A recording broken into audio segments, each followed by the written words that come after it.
Well, hello everyone. We're back again.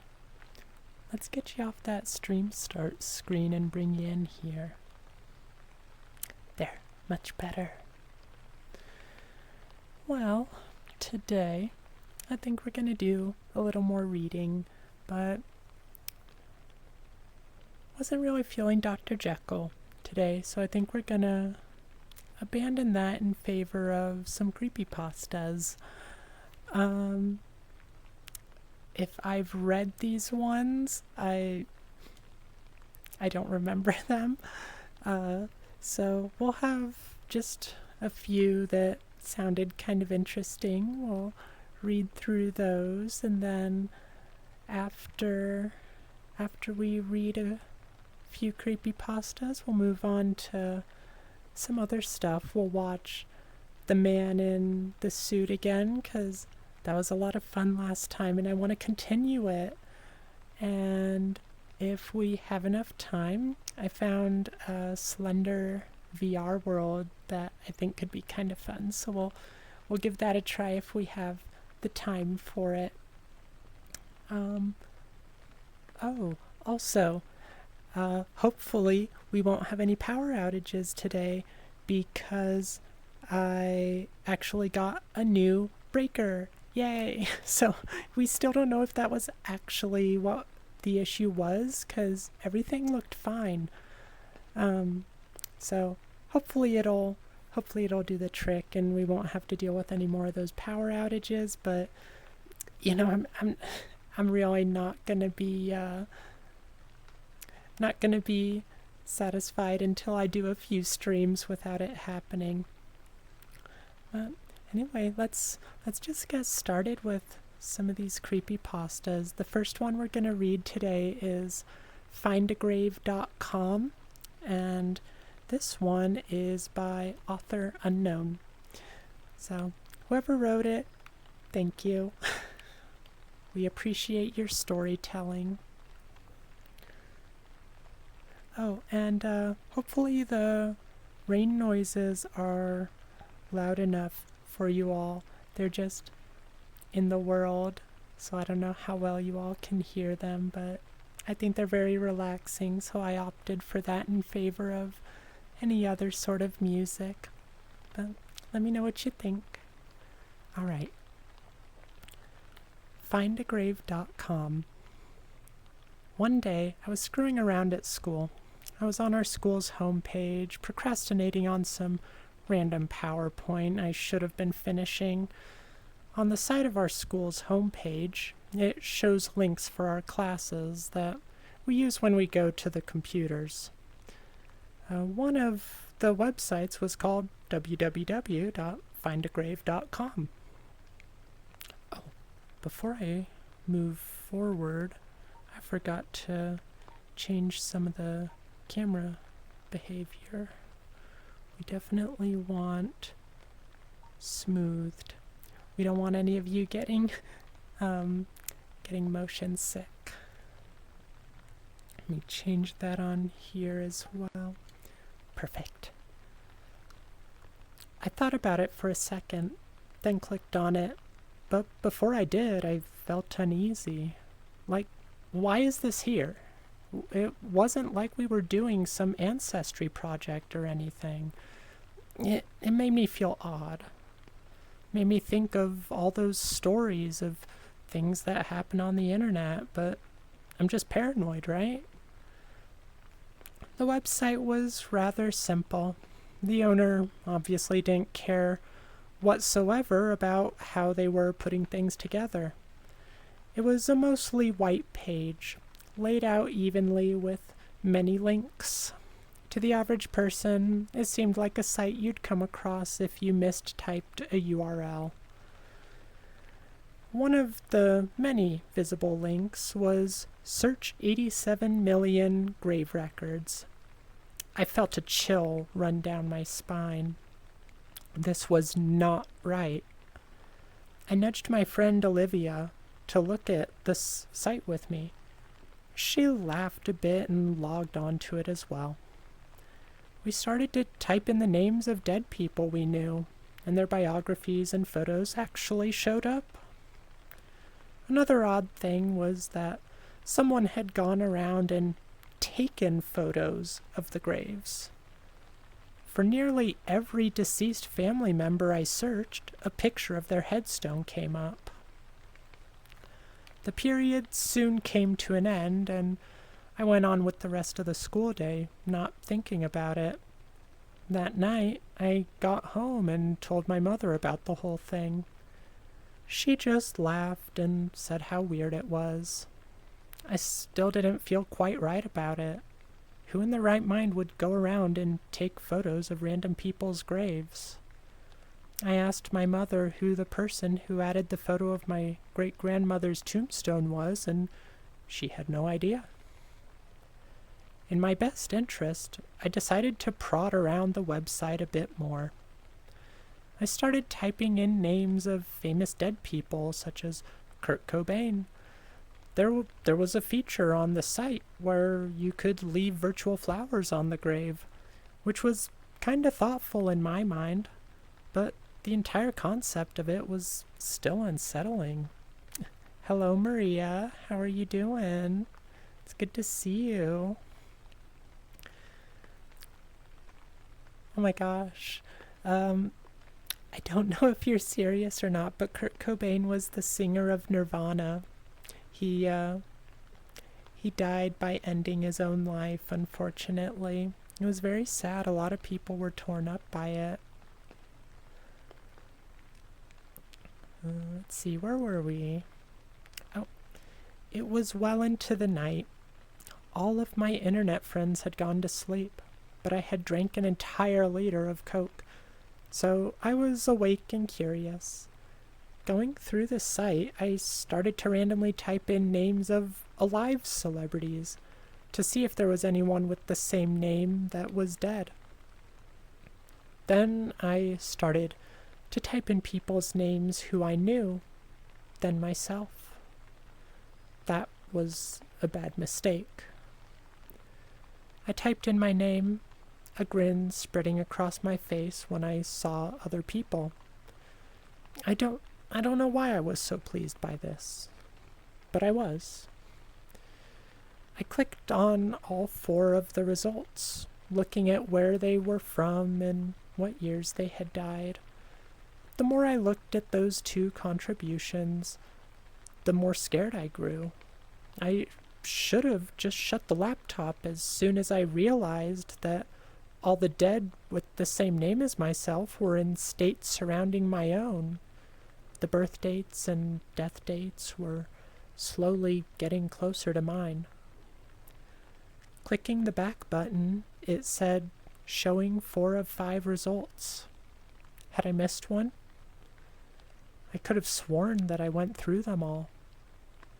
I scrolled down further to see the newest entry and clicked on it.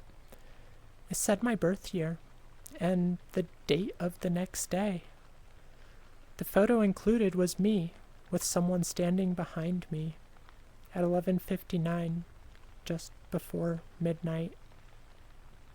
And that's the end. That one wasn't too bad. It was very, very classic. Honestly, those are the ones I like the best. A lot of creepypastas have gotten very extravagant over the years, and not to say that that's, a bad thing by any means. Like, there's some beautifully written stories out there that end up being, published novels or just, celebrated short stories within the community. But they kind of miss. Oh, hi Derpy. I'm doing pretty well. Just reading some creepypastas right now. And hoping that we don't have any power outages anymore, because we did install a new breaker. So fingers crossed that does the trick. I'm not really gonna be able to stop holding my breath until I get a few streams under my belt, though. But yeah, I'm doing really well. How are you doing today? You've been having a good weekend? I got too much empty space behind me. That's a little better. Makes it not quite so much empty space. You just get those lovely buttons that I can click. Not exactly the most visually appealing, but you know, it is what it is. It's a VR chat world. But if any of you all have good creepypastas in mind, I have a few pulled up that I think sounded interesting, but if any of you have recommendations, I'm more than willing to check them out and give them a read. I've always been very fond of them. Derby, yeah, you are. Visited family for the weekend and found out the PSVR 2. Oh, yeah. I saw that adapter's gonna be a thing. Yeah, that'll be so great. And like it might actually motivate my brother to get a headset, cuz he's got a PlayStation, but he doesn't want to spend money on the actual desktop VR. The one with the old Godzilla Oh, yeah, I think that one was just called like Godzilla NES or something, right?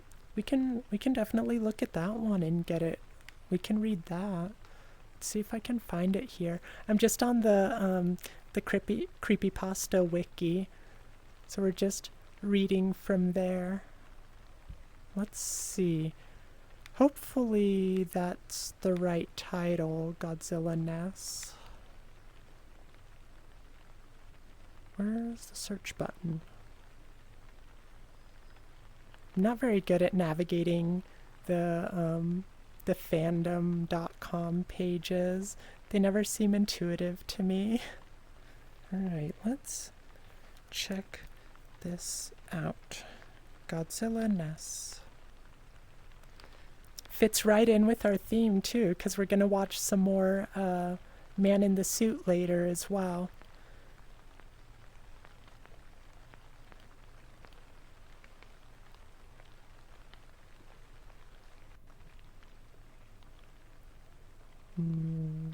Let's see.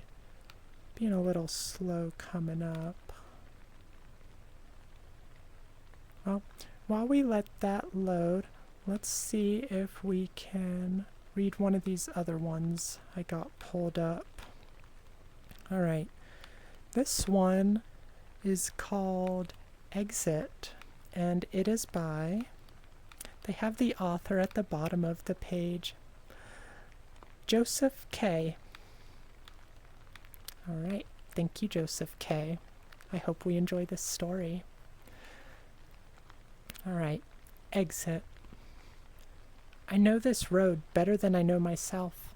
I know each of Interstate 85's 250-odd miles. I know that it takes me an average of 3 hours and 26 minutes to drive west from Charlotte to Atlanta, and an average of 3 hours and 29 minutes to make the same trip going eastward. I know the price of gas at a dozen stands and the closing hours of each fast food shack and greasy diner. I know the curves of each low hill, and I know each stand of pine and oak trees. I know the stretching dark of the long winter nights and the wet heat of the summer breeze. I know these things well because they are the totality of my existence now. I know the names of each exit, westward and east. Batesville, Poplar Springs, Spartanburg. They tick through my head as I pass. But the Silver Creek Road exit is never among them. In 3 years of this endless loop, it has never appeared again. If I ever begin to doubt that it will, then I have nothing left. The Silver Creek Road exit doesn't exist on any map, or at least it no longer does. It may have once, but like the road itself, it has been razed from the earth and from all memory and record. At the beginning, I spent long, anxious days poring over old surveying maps and neighborhood planning documents, searching in vain for any sign of the road, or the exit I know I had taken. When there was nothing left in the libraries and the city halls to comb through, no meek county official left to interrogate, wide-eyed and frothing, then I began to drive. I've been through 2 cars and have burned through my savings, and now survive off a stack of rapidly vanishing credit cards.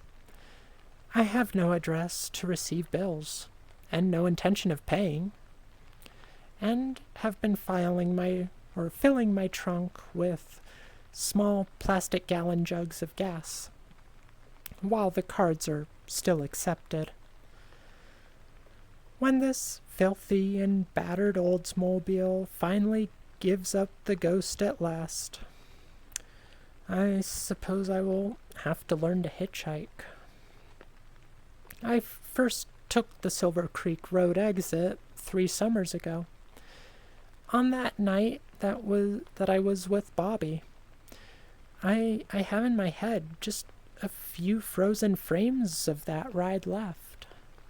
Her black curls bouncing like springs in the evening breeze, her gapped-toothed and freckled smile, and the slow summer crossing into night. We'd made that drive together a dozen times, between our apartment in Atlanta and her brother in Charlotte. There was nothing remarkable that night. We simply ran low on gas and took the first exit we came across. I remember vividly passing beneath the green and sparkling white letters of the exit sign and onto the sharp curve of the road. The street turned perpendicular from the light and noise of the highway into inky darkness of the pine trees. Nothing remarkable to separate it from 100 other country roads. But as the lights of the car penetrated the darkness, a vague and trembling unease passed through me. The tall, rustling pines seemed black even under the blue-white of the headlamps, and the road began to rapidly degrade, becoming pocked and uneven just a few dozen yards in. All the roar and glare from the highway seemed swallowed up behind us, and there were no lights ahead of us for as far as we could see. Hi, Brayden. This is Exit. We are a few paragraphs in. It's by Josef K. But yeah, so far it's pretty intriguing. I'm glad to see you in chat. All right, where were we? I should have waited and stopped at a paragraph. Okay. All the roar and glare from the highway seemed swallowed up behind us, and there were no lights ahead of us for as far as we could see. My insides felt tight and knotted, and I turned to Bobby. She had her skinny legs tucked to her chest and looked at me quizzically, one eyebrow raised with a small crooked smile. Her small bravery seemed to dissipate the chill that had been steadily rising in me. I looked forward to the road. I felt a sudden sharp pressure on my chest, stretching out in front of the wan light of the headlamps. The road ended. There was a small field of shattered asphalt slabs, and Then the forest swallowed up every trace under a blanket of rotting pine needles. Something twinkled brightly between the trees, and I strained to pick it out of the darkness. It was the smooth chrome of a bumper, attached to a pitted and rusting car, completely enclosed by the towering pines. A wave of panic and disorientation crawled down my scalp, and my knuckles went white on the wheel. Bobby placed her hand on my shoulder and gently squeezed once. "Cal," she said, firm and evenly. "We need to turn around now, honey." There was a tremulous quality to the last word, as the surreal darkness seemed to further constrict around us. I heard her take a little gasp of air. I began to turn the wheel when I realized how narrow the road had become. It had been 2 lanes when we started, I was sure of this, but the forest seemed to be pressing against both sides of the car, far too narrow to turn around. Blood pounded in my temples, and I threw the car in reverse. The boughs of the trees scraped against both sides, soft whispering scratches from the needles and soft thuds of thicker branches. You're enjoying it, Brayden? I'm glad. I would really like to read more creepypastas. I love spooky stories, just scary things in general. So yeah, next we're gonna read Godzilla NES. And yeah, if y'all have any suggestions, I'm totally down for reading them. Aw, thank you. I'm glad you like it too, Derpy. Yeah, if enough people like it, it's definitely something I want to continue. I did start last week. I was reading Dr. Jekyll, but honestly, I like this better. The creepypastas lend themselves to a more relatable narration, I guess. Like, they're meant to be just like an ordinary person telling their story most of the time. So it's more fun to narrate, I think. Oh, hi Sawi. Good to see you. How was your day? Analog horror stories are good too. Yeah, we're gonna be watching some more analog horror later. Oh, not great. Yeah, I'm doing more reading, Sawi. We gave up on Dr. Jekyll though. Oh my gosh, yeah, I'm so scary. Rawr. But yeah, scary stuff is just so great. Later on, I'll have to tell you guys a bit. Oh wait, maybe I have told you before about I used to be super. Oh, thanks for joining, Car. It's good to see you. Welcome to chat, Carla. I hope you're enjoying your time here. We'll keep stream. Oh, you're on already? Oh, you mean on VR chat, sorry? Oh, those are cute little dinosaurs. I love that. But oh my gosh, are those dinosaurs just like a regular default emote from Twitch? I really haven't explored much of them, so I don't know. But yeah, they're adorable. Alright. Let's continue. Where were we? Yeah, okay. Yeah, we had just finished that paragraph. Yep, basic emote. Makes sense. I really do need to just look more at those. I love that dinosaur though. It's so cute. Alright. Oh, quick hydration break. Y'all make sure you hydrate as well. Don't want to let y'all get dehydrated.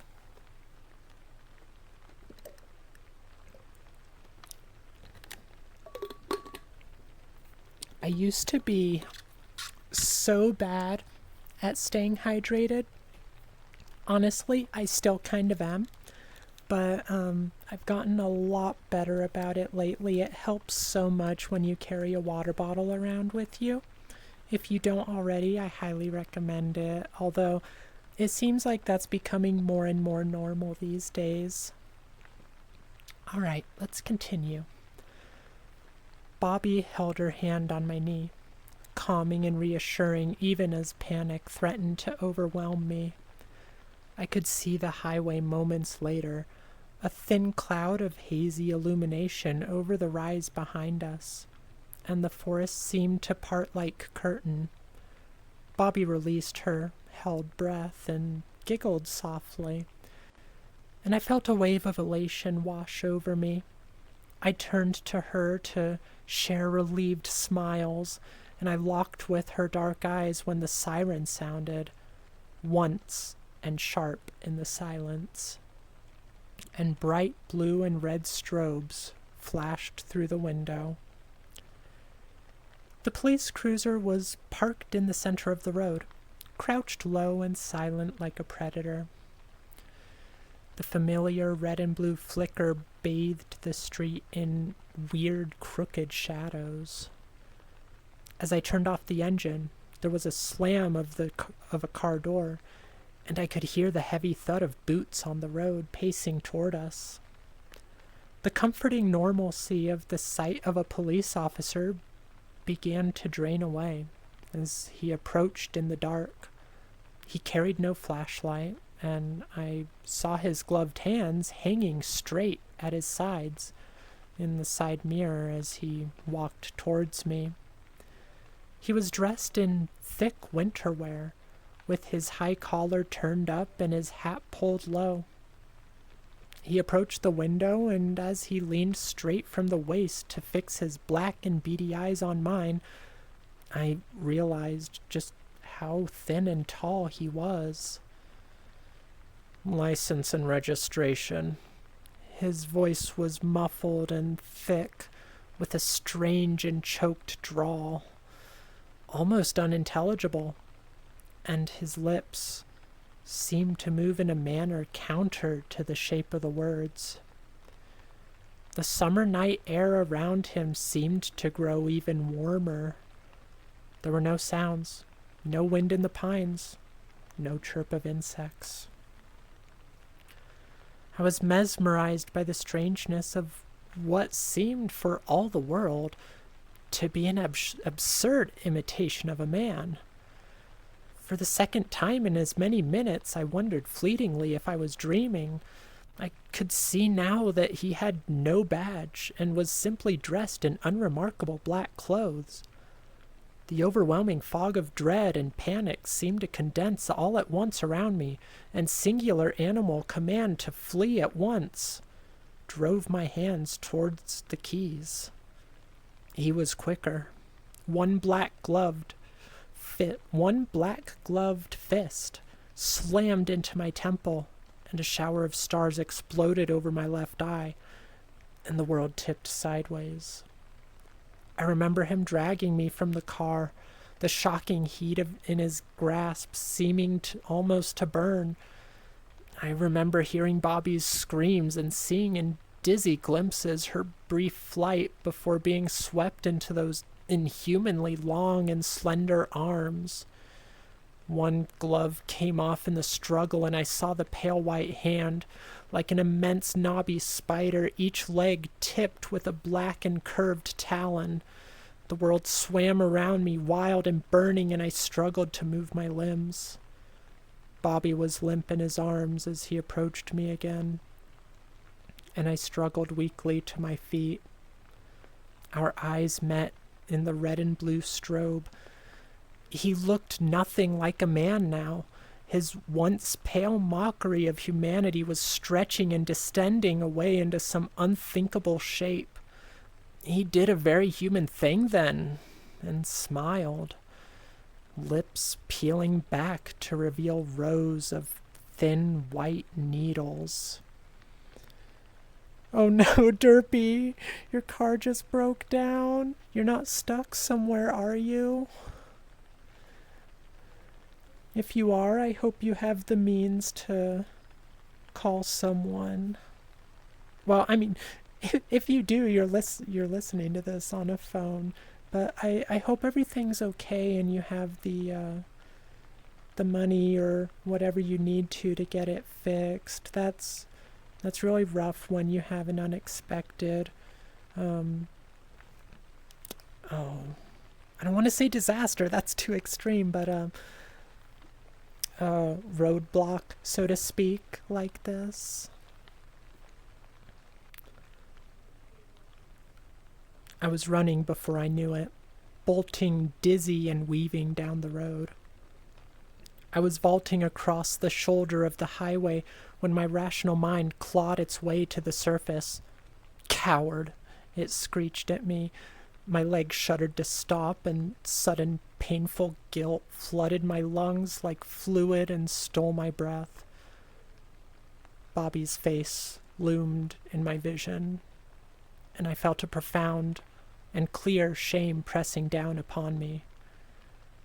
That's when the car struck me. Sliding on locked and screeching tires, I was tossed into the concrete median, striking the back of my skull. I woke up 3 days later, wrapped in plaster and flooded with morphine. Gaffney, Blacksburg, Kings Mountain, the exits pass by, each one decreasing the chance of seeing Silver Creek Road exit on this go-around. It was impossible to accept in those first few days of maddening research that Silver Creek Road had simply vanished. And so I made the drive myself, carefully reading each sign. When it failed to manifest itself, I made the drive again. This time at night, and then again.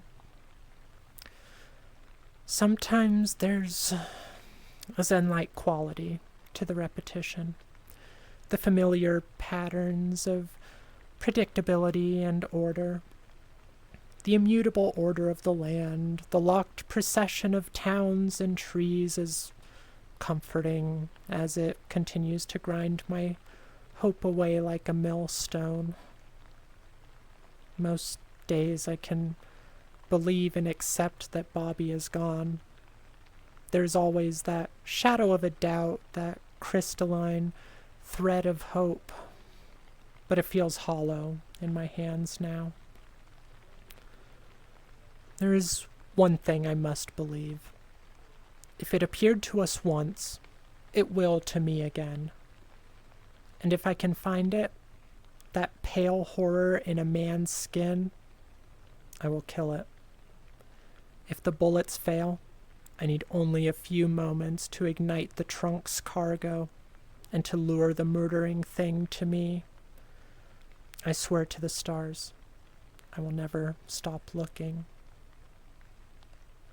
And that's the end. I really liked that one. That one was pretty good. Derpy, you're stuck near a 4-lane. Thankfully we might have... Oh, that's good. I hope you all can get it fixed. I take it you're with some people who are handy with that sort of stuff. Because I know if it was me, I certainly don't know anything about that. Maybe if I could look something up on my phone to see how to fix something, I can definitely follow instructions. But yeah, I would be in trouble. Oh, your dad's a repairman. That's so lucky. Thank goodness for that. Okay, I guess Creepypasta Wiki doesn't have that Godzilla NES one. Maybe that's not the right title, though. So does your dad know what's wrong with the car? Hopefully it's not like a mystery issue that he's gotta troubleshoot. Okay, here we are. Ooh, okay. This one's got some, oh, Godzilla NES is a very long pasta. Well, if y'all are up for it, I certainly am, so we can start reading it, and if y'all get bored, we can bookmark it. Oh, the caliper got loose? I don't know what that means, but I'll take your word for it. Hopefully it's an easy enough fix. Maybe something different? You want a shorter thing, Brayden? We can maybe do another stream in the future dedicated to reading Godzilla. You think it's forcing the oh, yeah, that would make it a lot harder to drive if you're forced into brake. Thinking short to medium? Well, Maria, you're the one who suggested Godzilla. How do you feel about that? You good with us doing a shorter one and maybe saving this one for another time? Can maybe do it, do its own special stream just for it. I do plan on streaming again tomorrow as well, so we definitely have time to do more of these. And I'm really liking this so far. This is much more fun than reading the classical literature was. Well, I do have another one pulled up that we can read. This one is called Faded Memories, and it's a pretty short-looking one. It's written by Dr. Malpractice. Anyone with that sort of name writing creepypastas, I figure it must be good. You can't have that name and write a bad creepypasta, I'd imagine. Funny enough, you broke down real close to your old childhood home. Ooh. See, that right there, that's the start of a creepypasta. You better stay safe, Derpy. Don't go down any sketchy roads. If you see that Silver Creek exit or whatever, don't go down it. Right. Faded Memories. I was born here in, oh, it looks like this one probably requires an accent, so forgive my lack of the appropriate accent. I was born here in these mountains, out in eastern Tennessee, where the high trees can almost touch the sky. It's an ancient place, one where the hills are so old that the rivers have carved out dark and forbidden hollows for themselves. Some of those dark places have been abandoned since long before the over-mountain Cherokee ever hunted the land. And frankly, they should stay that way. You might call it superstitious to have the fear of the deep woods that we do here. You might even link it back to some basic primate fear of the unknown. I don't think you can deny, though, that there are strange things that you can remember that make you more than a little frightened of the irrational. Derpy, it really is. Your childhood home is, oh my gosh, next to an abandoned school. A dead body was, oh my gosh, Derpy, you're straight up living a creepypasta. You need to, you need to turn your life into a comedy right now so it doesn't turn into a horror movie.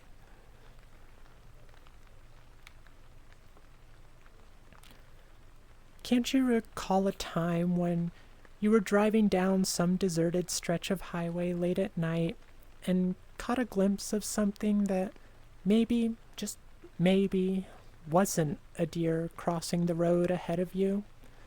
Isn't there anything from the shadowy reaches of childhood's earliest memories that might not be as imaginary as you tell yourself it is?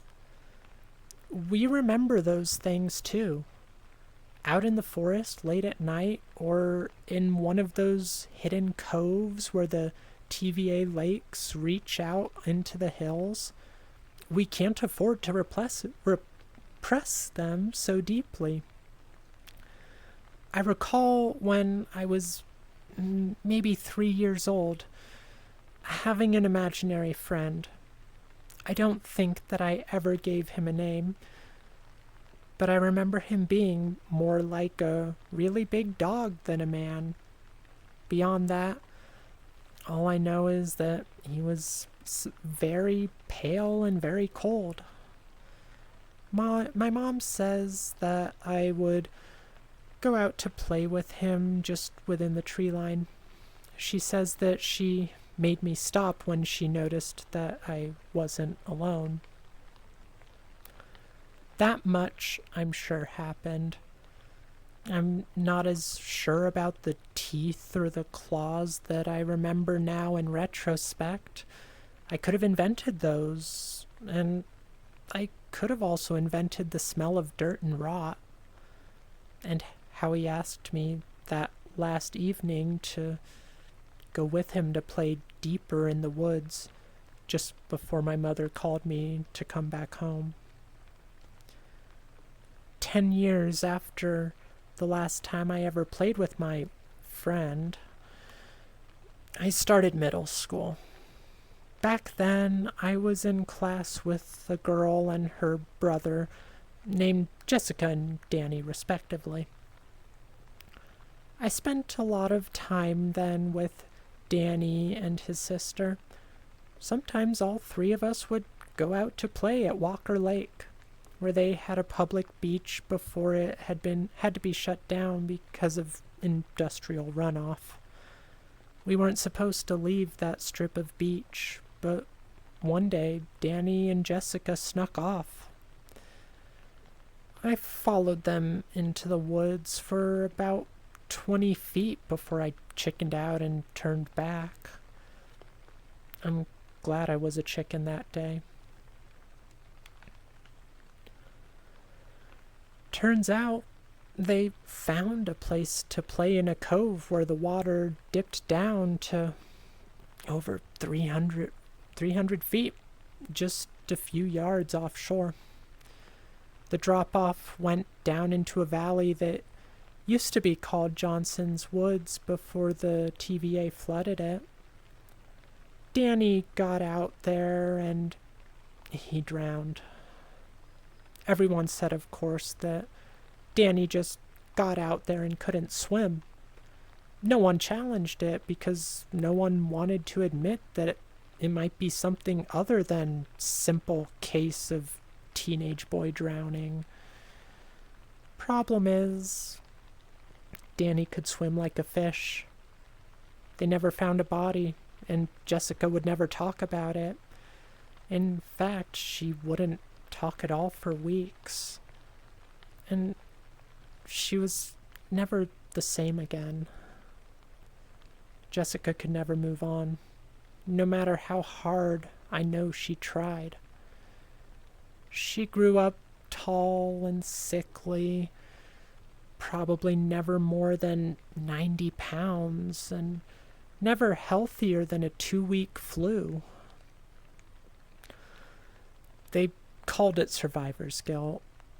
Her eyes were sunken and hollow, and her hair was thinner than it should have been. The girls picked on her, and the boys never spoke to her. I was the closest thing to a friend that she had, and to be honest, I was kind of scared of her. Not because I believed that she was dangerous, but because I knew that there was something deeply wrong about her that I didn't want to get myself involved in. You're driving backwards through the abandoned school park to make it to a parking lot. Oh, derpy.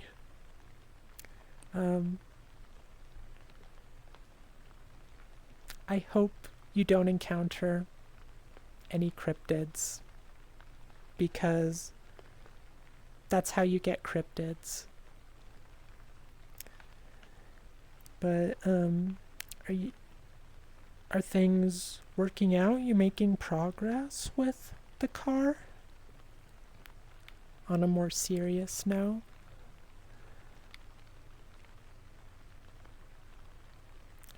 Near the end, she gave me this notebook that she had used to draw ever since her brother's death. I took one look at it and burned the thing. 2 days later, the police found her under a tree outside of her house, screaming at the top of her lungs while her house burned to ashes. I can't ever forget what I saw in the notebook. Nothing can erase all of that from my mind, and nothing can make me believe that a 90-pound girl could kill 2 adults without even having a murder weapon. Maybe I could erase it all from my mind. Maybe I could accept the story everyone else tells themselves. If it weren't for one thing that won't leave my mind. It cuts in there like a sharp rock, sticking and slicing away in the back until I can't deal with it anymore. They found her under a tree. Her family didn't have a tree. The end. That was, I liked the build-up. The end was... It was very campfire story, which, isn't bad, but I was kind of expecting it to go somewhere more. Like, I don't know. It wasn't bad, but I do think there was more story to tell there. Alright. Well, you know what? Let's see how long one of these Godzilla NES chapters is.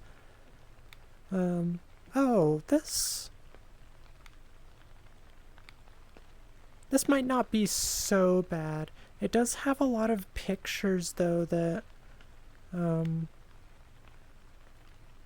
I'll have to read it without you guys seeing the pictures, but I'm sure you can imagine them, though. They're pretty typical, like, distorted video game type stuff. So I don't... It said this was very long, but I think we could get into this and probably be alright. And, we've got plenty of time here. We're just chilling out on a Sunday evening. Some of you might have to go to work tomorrow. Hopefully, I know the schools around here are out of session, but I don't know. I don't know how many of you are out of school as well. Derpy. Well, Dad said the stabilization bolt is loose as well, and he can't figure out what's catching, so he's parking the car. Oh, okay. Well, darn, how far away is your guys' house? Hopefully it won't take him too long to get there. Oh, that's not too bad. Still sucks to have to walk that, but yeah, at least you're not too far away. That could have been a lot worse. Alright, let's get in. Oh, and I guess just for some clarification, like, I do the NES, I just call it NES most of the time. I hope that doesn't bother anyone. It's just kind of what I've always called it.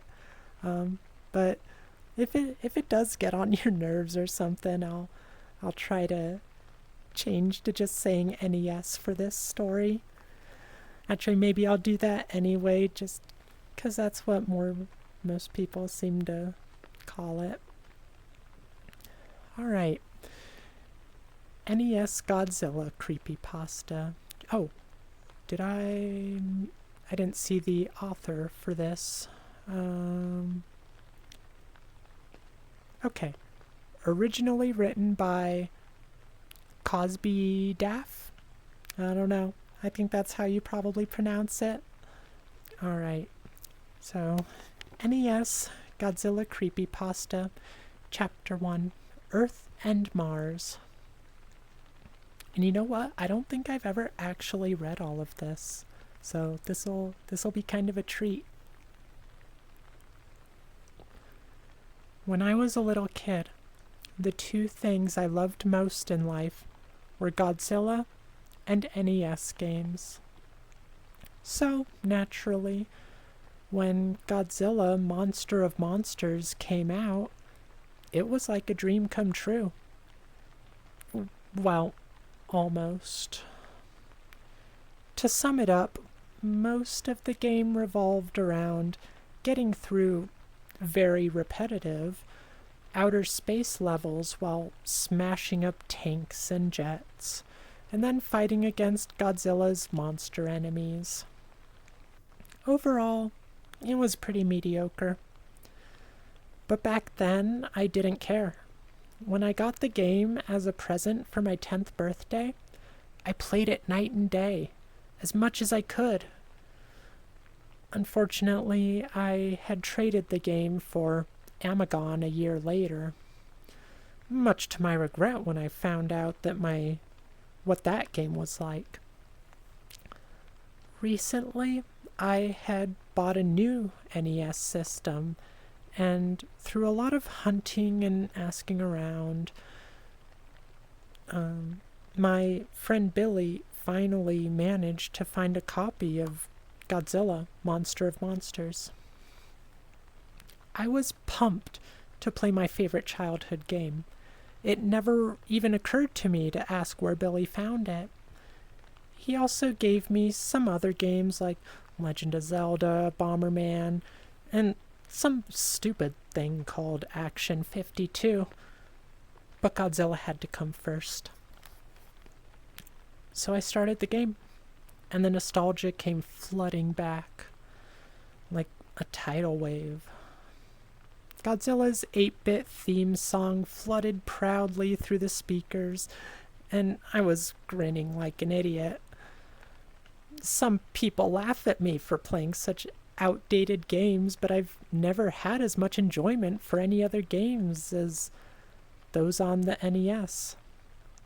Those 8-bit games take me back to when things were much simpler, more safe. But after what's happened with this game, I don't have those feelings anymore. I had forgotten how quick the fun of smashing things as Godzilla wore off in the scrolling levels. The game bombards you with bullets and things crashing into you from every direction, and you're too big to avoid most of them. Although my excitement had worn down some, it wasn't long at all before I got to my first boss battle. My first opponent was Gazora, an obscure squid kaiju who had never been in a Godzilla movie. The most annoying thing about fighting Gazora is that he always backs you into a corner and starts smacking you with his tentacle, and you're unable to move until he gets off you. This move doesn't do any damage, but it can stall you until the timer runs out, and you have to start the fight over, and he regains some health. Derpy, sorry, you just think it's funny that as I'm reading creepypastas. Yeah, no, it is a rather amusing coincidence, and you don't have to be sorry. I love hearing about what's going on with you guys, and yeah, I don't know, like, we may not actually know each other, all of you in chat and me, but I do enjoy seeing you and interacting with you and learning about you. It's a great part of my day, honestly, as sappy as that sounds. But yeah, you never have to be sorry about, like, telling me about what's going on in your lives. It's as annoying as it's... Oh, hello, Bamboozleman. For those of you who don't know, that is actually my brother. So why didn't you follow before? That's the real question. You forgot the old yard is covered in flowers that has drops of honeydew in it. Well, that would sound kind of pretty if, circumstances weren't so creepy. Hello. We're I had to earn it. Yeah, okay, fair. We're just reading some creepypastas. We're reading Godzilla NES right now. We're still on chapter 1, and I don't think I've actually ever read it before, so this is kind of long overdue, especially given how much of a Godzilla fan I've been for my entire life. It's as annoying as it sounds, and of course he did it when I fought him. Only for some reason this caused the game to glitch up, because once he started smacking me, he never stopped. The timer is supposed to end the fight in about 40 seconds, but this lasted for nearly 5 minutes. After a while, the graphics started to mess up with little red blocks all over the place, which was weird, but I just took the game out, blew on it, and then started again. I wasn't about to let a little glitch stand in my way. So I started again, and this time defeated Gazora and the level's other boss monster, Mogura, without any problems. Sounds good to you? Perfect. So, another little side note, Mogura is my favorite mech in Godzilla. Jet Jaguar's up there, but gosh, I just love Mogura so much. Particularly the 90s version, which was not the one in the Godzilla NES game. That was the more dated one, which has a much goofier design. But anyway, I digress. So then it was on to the next planet, Mars.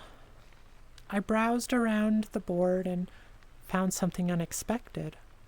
Where Varen's piece should have been, there was instead a piece representing Titanosaurus.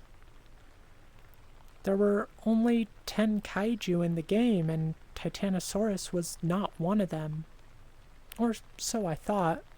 Perhaps Titanosaurus was originally intended to be in the game, but was swapped out with Varen for some reason. So I began to feel very excited. Not only was I playing my favorite game, but I was playing a prototype of some sort with a new monster. Needless to say, I ran through the levels as fast as I could to see Titanosaurus in action.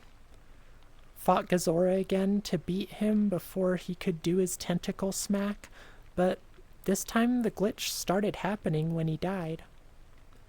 Gazora's sprite didn't sink to the bottom, but instead seemed to be devoured by the glitch. And his eyes started randomly spawning all over the screen. I know now that these glitches with Gazora were my first warning sign that something was very wrong with this game. But foolishly, I ignored it and proceeded on to fight Mogura, who this time had a glitch of his own. Mogura was twice the size he should have been, which startled me. He was also considerably harder to beat than usual, which is to say not at all. But soon I had defeated him also, and when he died, yet another glitch happened.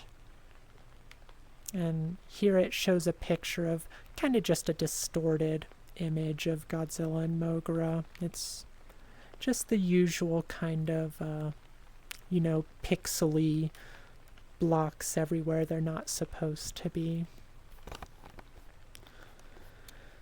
This happened extremely fast, so I was lucky to get a screen cap of it at all. But what happened was that the giant Mogura sprite started to shatter and melt. Also, if you look at the garbled text at the right corner of the screen, you'll notice what appears to be a bird in a cage. I still have no idea what that meant. At this point, I was about to fight Titanosaurus, and I was worried as to what kind of glitches would happen this time. But to my surprise, Titanosaurus looked just fine. Although all of the game's bipedal monsters were the same height, Titanosaurus was a bit taller. But since Titanosaurus actually was taller than Godzilla in his film debut, I thought this was kinda cool. After a very fun fight with the monster that wasn't supposed to be in the game, I took over the enemy base and proceeded not to Jupiter like normal, but instead to Pathos. Right, and that's the end of that chapter. Gonna take a quick hydration break again, and then we'll move on to the next one. I'm really not used to reading out loud, so this is really good practice for me, but it is a little hard on the throat.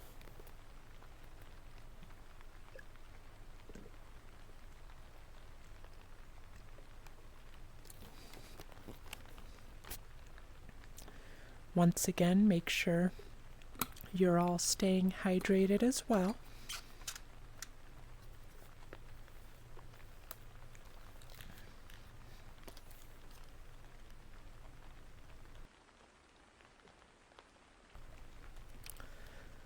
Alright, next chapter. And I hope you all are still enjoying this as well. I certainly am. Alright. Chapter 2, Pathos. Pathos was the same as Jupiter in layout, except the board was dark blue rather than green. The first thing I noticed was that all the usual level icons had been replaced by a blue rock and some kind of orange honeycomb shape. Godzilla, I'm glad you're enjoying it, Maria. There was one icon that had part of the jungle icon shape, but I didn't pay much thought to it. I checked the other side of the board to see the new monster. Instead of Hedera, it was Biollante.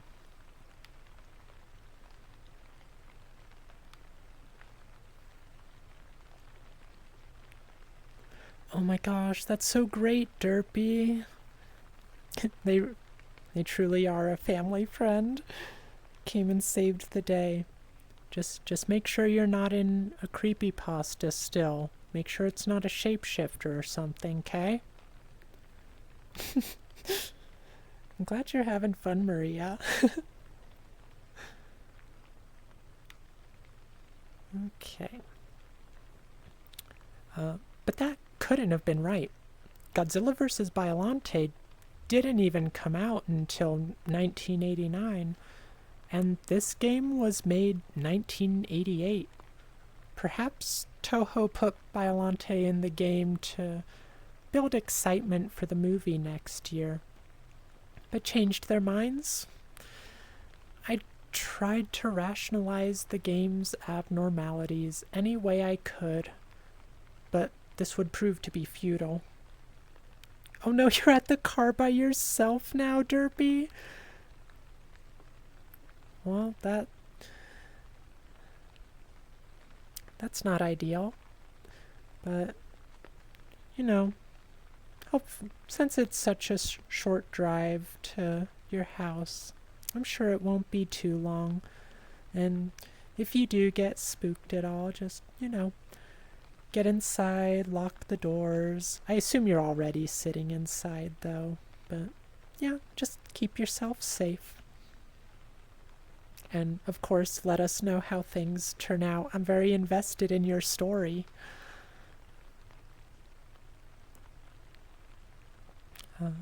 Pathos's map song was the first new song I heard in the game.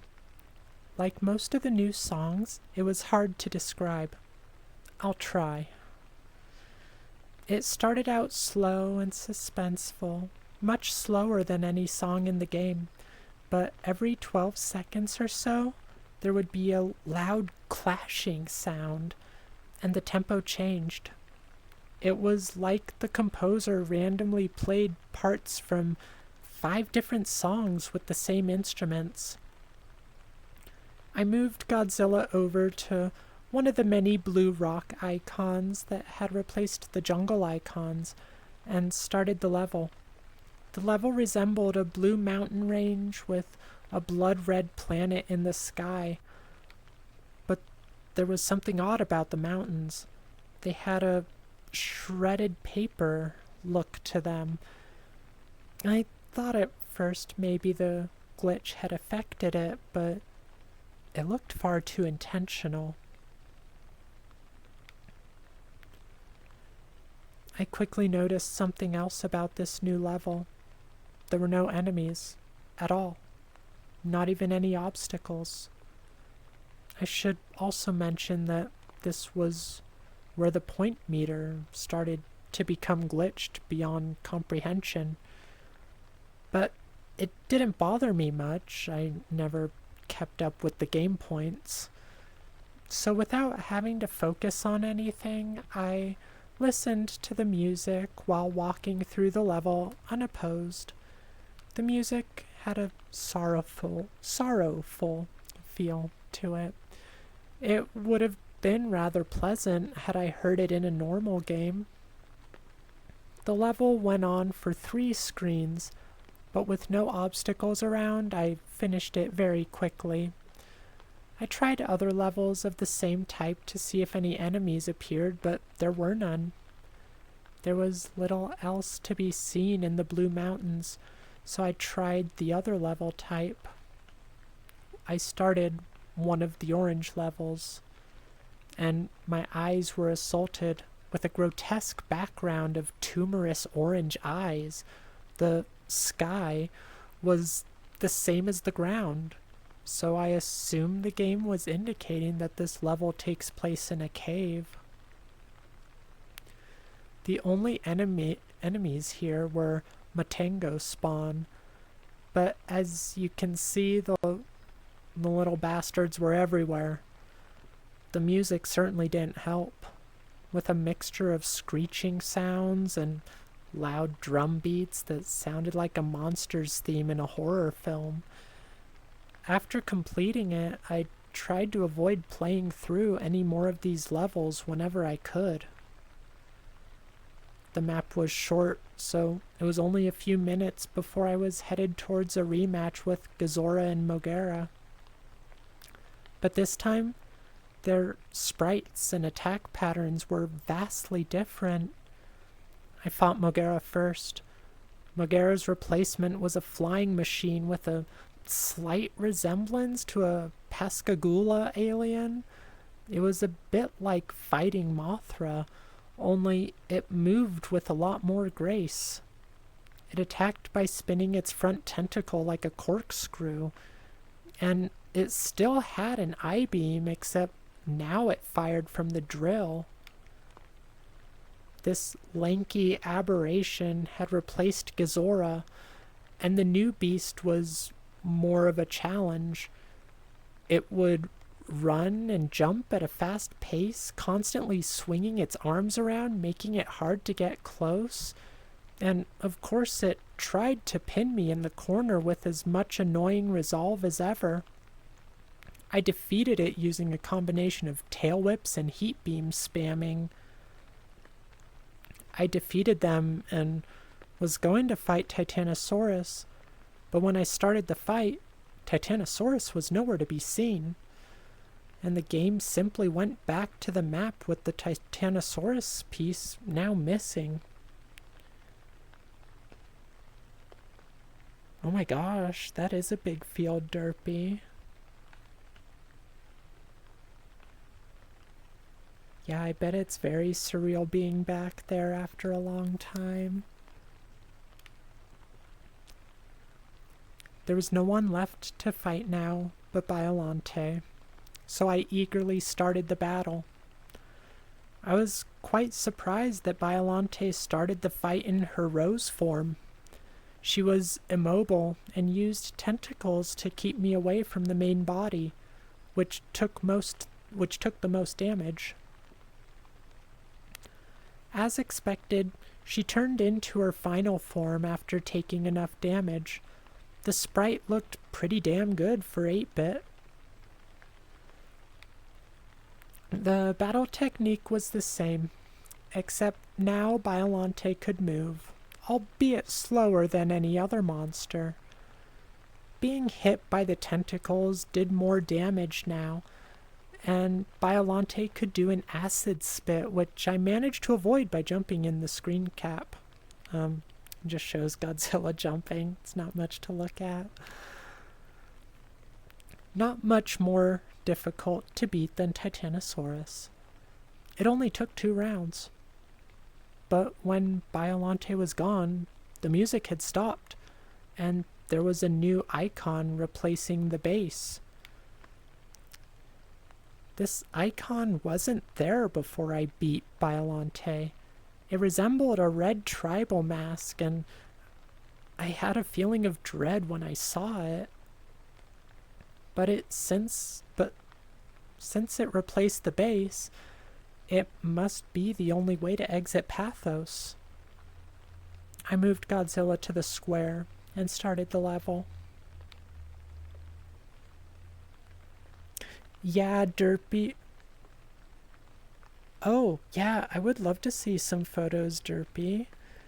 Like, if you want to post... oh, yeah, you have my Discord now, so yeah, send them my way and I'll look at them later on.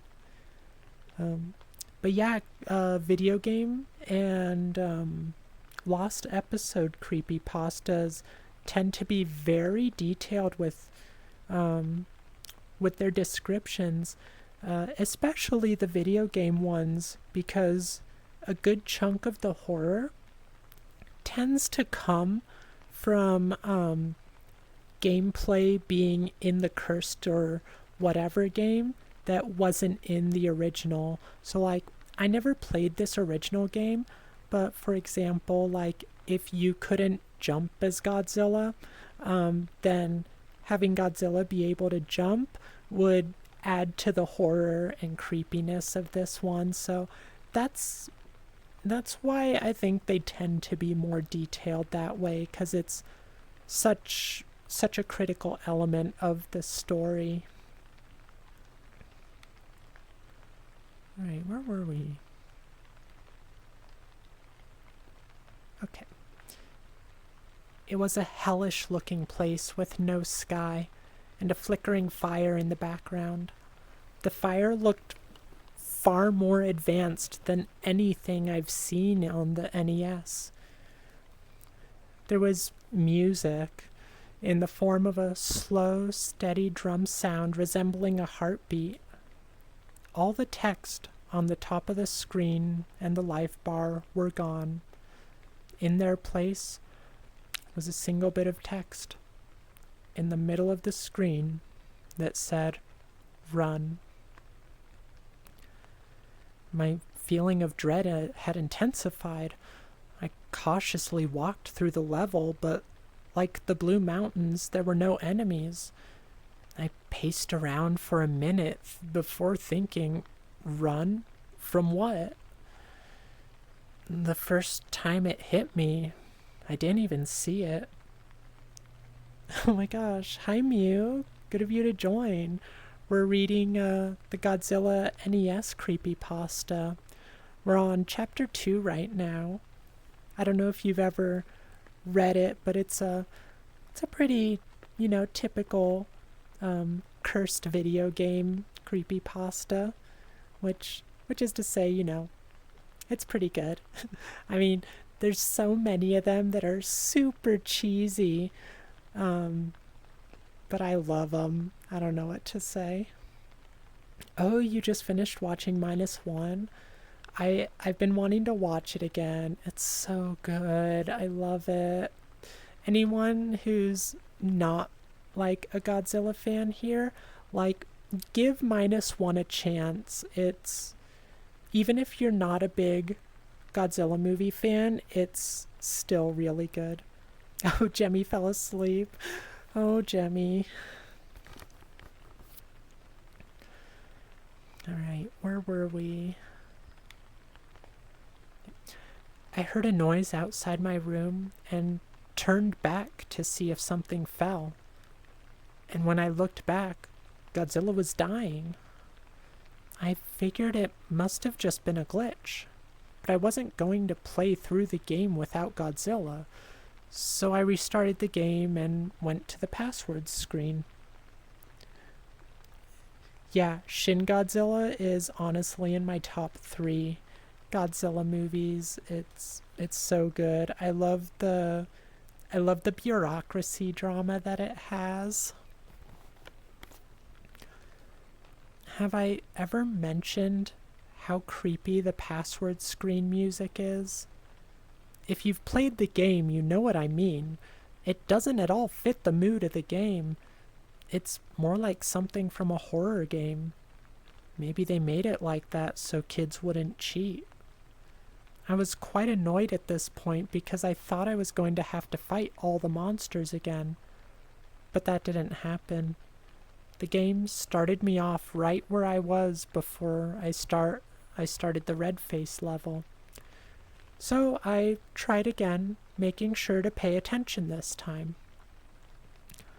That's when I heard a low bellowing sound, and then I saw it, this thing. Do you know that feeling your body has when you feel like you're in extreme danger?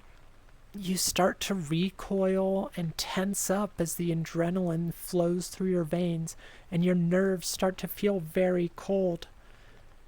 That's the feeling I had when I took this screen cap. And I honestly don't know how to describe the picture for you guys. It's probably something that you'll want to look up if you're curious, but it's a very distorted kind of xenomorph looking monster, but with like a tribal mask-esque face. I haven't seen all the Godzilla movies, but I'm pretty damn sure this was never in any of them. It had to be something the creators made up, but what kind of sick fuck would put this in a children's game?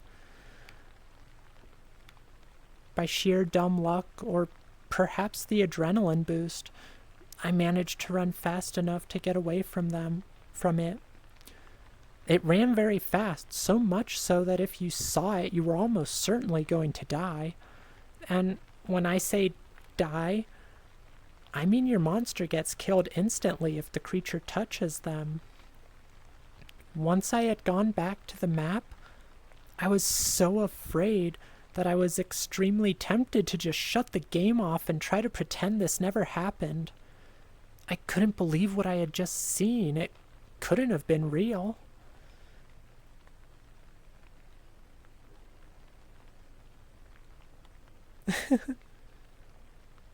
Oh my gosh. Yeah, Maria's the shark Neko with the zoomies.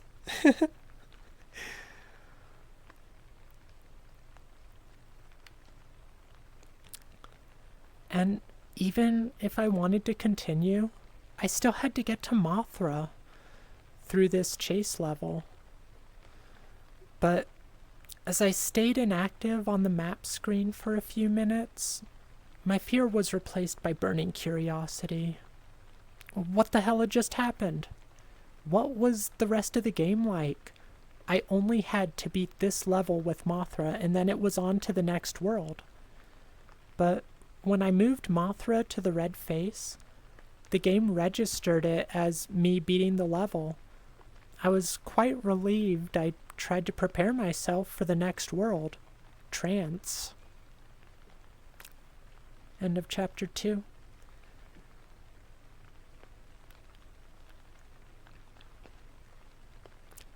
Chapter 3. Trance. I was still pretty shook up from the last level when I started Trance. Trance's map music did nothing to ease the tension. As for how to describe it, have you ever heard the theme from Videodrome? That's the closest thing I can think of to compare it to.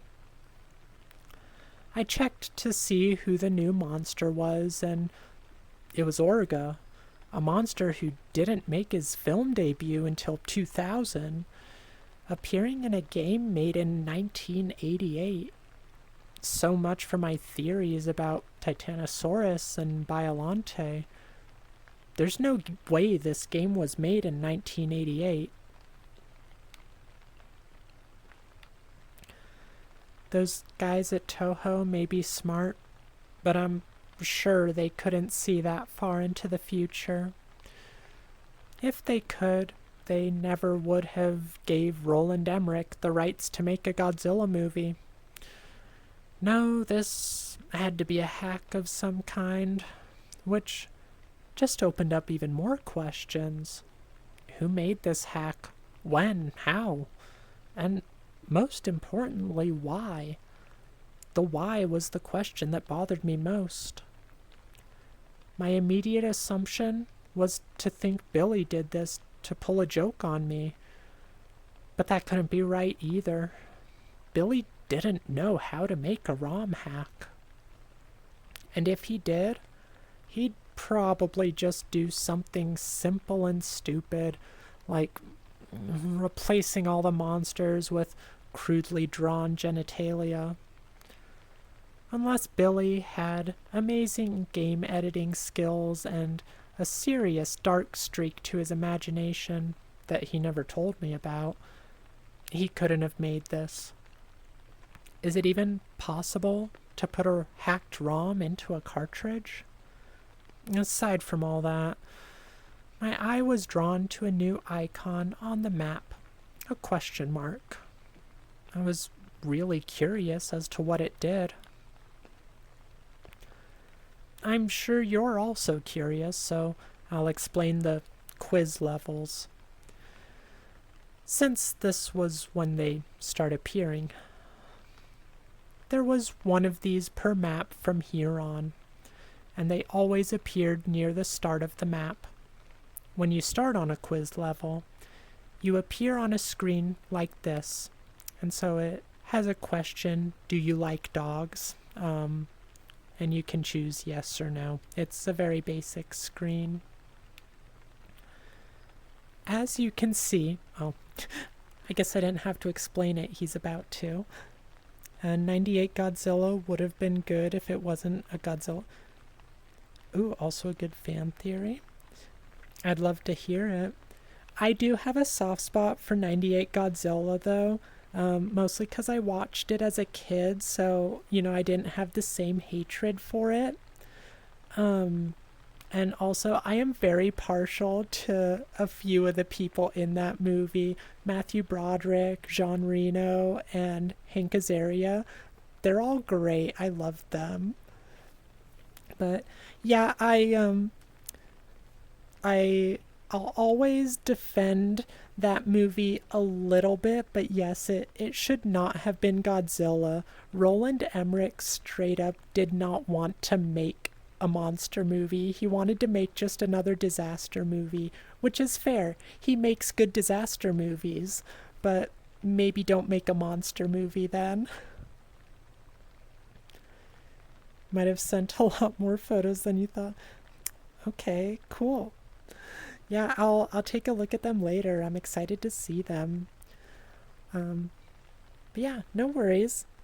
If you need to stop listening for any reason, I'm not bothered by it. But I do appreciate that you're still listening. I'm glad you're enjoying it enough too. Okay. as you can see, there's a question at the top, a yes or no button, and an emoticon in the center. I refer to the emoticon as face. Real creative, I know. And for convenience, I'll refer to face as the one asking the questions. The music for the quiz levels was a track actually in the game. It's the one that plays when you try to use the Ghidorah cheat and get sent to an unplayable level. Face asks you 12 yes or no questions, and you move your monster to the buttons for your answer. When you answer, the question disappears, and Face changes expressions for about 8 seconds. Then he goes back to neutral and a new question comes up. There was no time limit, nor any right or wrong answers. Face has no respect for the player's personal boundaries, and will sometimes ask deeply disturbing and personal questions. For example, do you like hurting people? Have you ever killed or raped anyone? Have you been molested by a family member?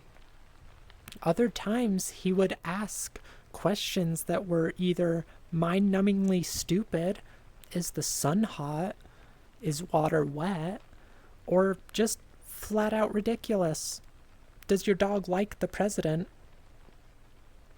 And maybe once per quiz, Face would ask you a question about the game. With one exception, Face's expressions changes seem to have no effect on the game, except for indicating what the game creator thought of your answer. His reactions rarely made any sense, and at first I thought they were randomly generated. The questions never followed a pattern. Face never stayed on the same subject for more than 2 questions. Early on, there were questions that made me think Face was building up to something, only to then ask some stupid garbage. Here are the expressions of Face that I saw while playing. I'll separate them into 2 categories. The expressions I understood and the expressions I didn't. First are the expressions I understood. Neutral, his default expression. Angry, if you try to attack Face, his expression changes to this, but nothing else happens. Sad, happy, sick, maniacal. Face made this expression when he was being an asshole. You'll see what I mean later. Surprised, love, annoyed, confused, and guilty/hurt. And here are the others. And it's got some just like miscellaneous weird faces. Derpy, if you can react to a Godzilla vid via VR chat. Yeah, I'm gonna do more Man in the Suit later. At least that's the plan, depending on how long. We might have to push Man in the Suit for another day though, because this story is taking a little longer than I thought it would, but we'll see how the evening progresses. But Derpy, certainly a unique experience for you listening to Creepypasta while going down memory lane and waiting for the car to be fixed. Sorry to say, but you didn't. Oh, darn, we don't get to see the death dumpster. Oh well, I'll forgive you this time. Right. 2 of these only appeared once, numbers 1 and 2, or 1 and 12. And I suspected they might have been in-jokes from the creator. The respective questions were, do you like ice cream, and are you a tough guy? As for the questions in the first quiz, luckily I had a notepad and pen handy. I have problems remembering things, so I often carry one around to jot things down. and sometimes I doodle in it when I'm bored. So when the first quiz started, I thought I'd record what happened. I'm glad I did. Here are the first series of questions, my answers, and Face's reaction. Quiz 1. Do you like the game? Answer, yes. Reaction, happy. 2. Are you afraid? Answer, yes. Reaction, surprised. 13. 3. I know how to count, I swear. 3. Are you over 18? Answer, yes. Reaction, weird face number 5. Number 4. Do birds have teeth? Answer, no. Reaction, love. 5. Is peanut butter good? Answer, no. Reaction, sick. Number 6. Does the moon rotate? Answer, yes. Reaction, weird face 11. 7. Have you had a job? Answer, yes. Reaction, confused. 8. Do you like hurting people? Answer, no. Reaction, annoyed. 9. Is the sun hot? Answer, yes. Reaction, sad. 10.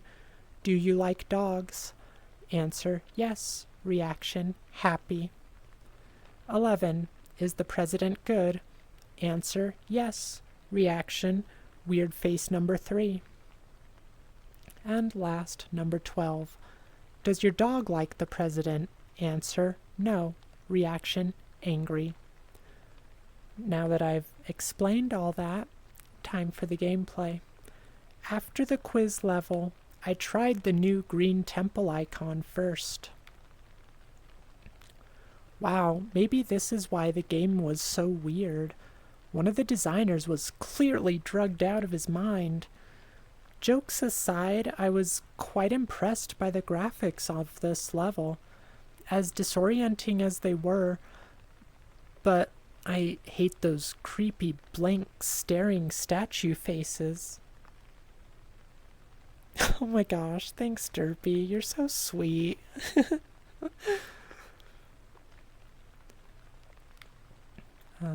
The music had a hypnotic Indian techno vibe to it. There were 2 new enemies in this level, a flying ghost type thing and with a trunk, and a bat with a horse skull for a face. They appear at random, but I was lucky to get a screen cap of them both.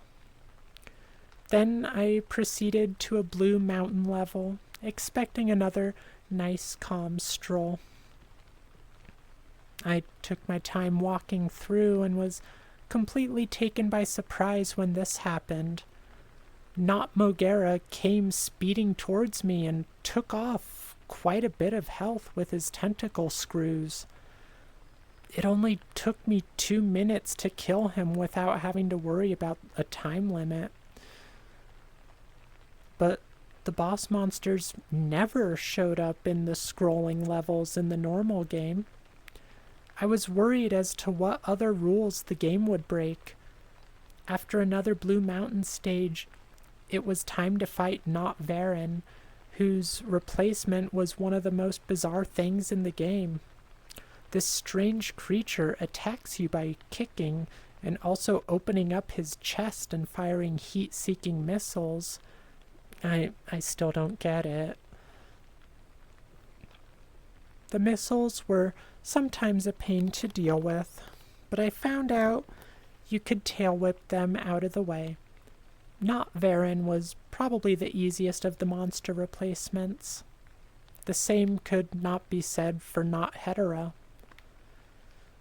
Apparently, the source of the horse bats, Not Hetera, was the most aggravatingly difficult monster to fight yet, mostly because of his special ability. He could shriek and summon a small swarm of those horse bat things. I know there's only 2 in the screen cap, but every time he did this, about 10 would arrive. The AI took advantage of the distraction and attacked twice as fast while the horse bats were flying around. Once that annoyance was over with, I went through a green temple level to kill some enemies to restore my health.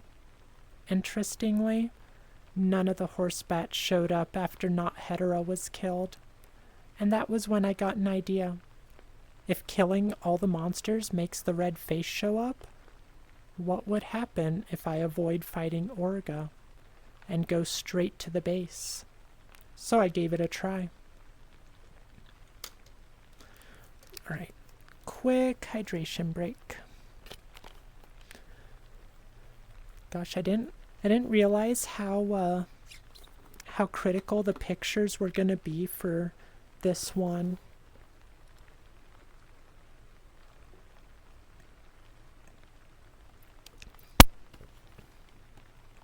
It probably would have been a lot better if I had it set up to show the pictures as I went along. Let me see if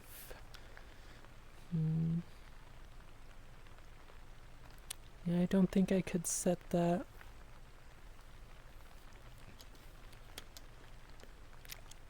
Oh, the mic had like a little error, a little glitch or something.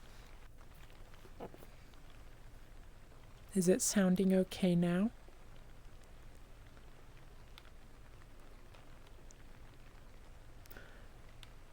Let's see. The game told me there was no monster there when I tried to start the base level.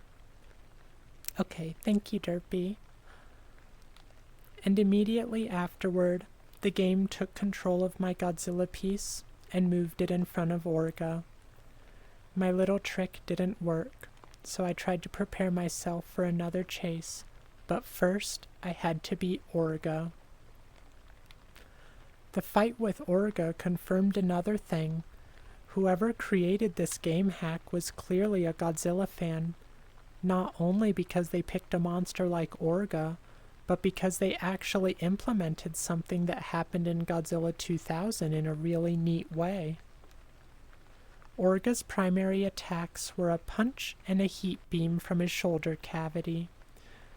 But once you had got him down to half his health, he did something new. He would expand his jaws and try to swallow Godzilla, in the process of stealing your health and energy. But in doing so, he gave himself a new weakness. Firing a heat beam into his mouth would take a devastating 4 bars off his life meter. With that weakness revealed, I soon beat Orga, and despite how much I had hoped otherwise, the red face appeared on the map where the base was, and the music stopped.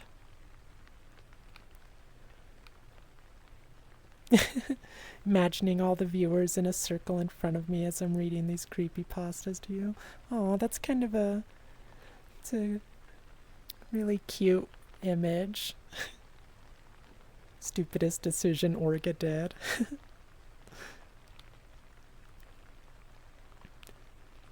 I readied myself as best I could. I started the level, and seeing that it was basically the same as the first, I didn't waste a millisecond before I started hauling ass. I soon encountered obstacles in the form of the ground tile, suspended in air. Most of them you could jump over or destroy, others you had to crouch under. About 40 seconds into it, I heard the horrible bellowing roar, and saw the spider beast following close behind me. Stacks of obstacles barely slowed it down. It would back up and then charge its way through them, smashing them into bits, and when the smaller obstacles got in its way, it would expand its jaws and swallow them whole. I was afraid, but with fast thinking and faster button pressing, I escaped him yet again. I felt really excited, and so I laughed and said, "Not this time, asshole." I decided to take a screen cap to celebrate. But when I said that sentence, just before the level ended, the monster did something that made my blood run cold. It looked at me. Oh, hi Duck, it's good to see you again. I'm glad you decided to join. We're just reading some creepypastas right now. We were gonna maybe watch some more of the Man in the Mask videos, but I think with how long this creepypasta is taking, I don't think we're gonna have time for it. We're reading the NES Godzilla creepypasta, and it's pretty good so far. No, Maria, you're the one who recommended this creepypasta. Didn't you know how long it was? Oh my gosh. Well, we'll save Man in the Suit for another day. Maybe we'll save it for next Sunday. But we definitely will watch the rest of it on stream because I was really enjoying the Man in the Suit, and I want to see the rest. Unsuggest. Oh my gosh. Well, let's see how much more we have. We're almost done with this chapter.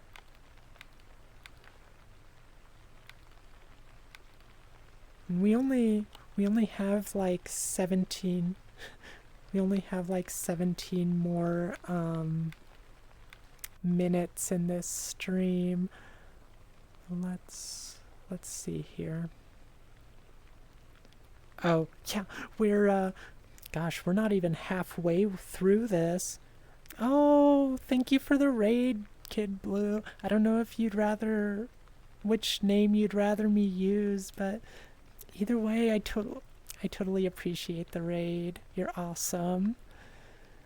We're just reading some creepypastas right now, but I think unless anyone wants to, either way, we're gonna have to stop in the middle of this because we're not gonna have any more time.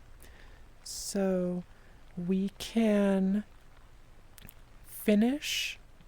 Okay, we'll do Godzilla vid. Let's just finish the we'll finish the chapter we were on because we were almost done. And then if we want to continue it another time, we can pick up where we left off.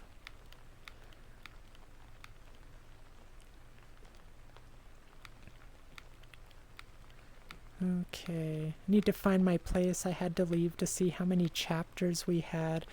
Gosh, I really didn't realize how long this was gonna be. I shouldn't have doubted them when they said this was a very long one. I should have listened to Brayden. He said not to do this. Okay, let's see. Alright, so we left off where the monster looked at us. That wave of mortal terror overtook me again, and I sure as hell wasn't laughing anymore. I took another screen cap of the next level title, right before I rushed to the bathroom to splash some water on my face, and to take a piss that I nearly failed to contain when that fucking thing looked at me. The next world was dementia. And that's the end of that chapter. My tier 3 shrimp. Okay.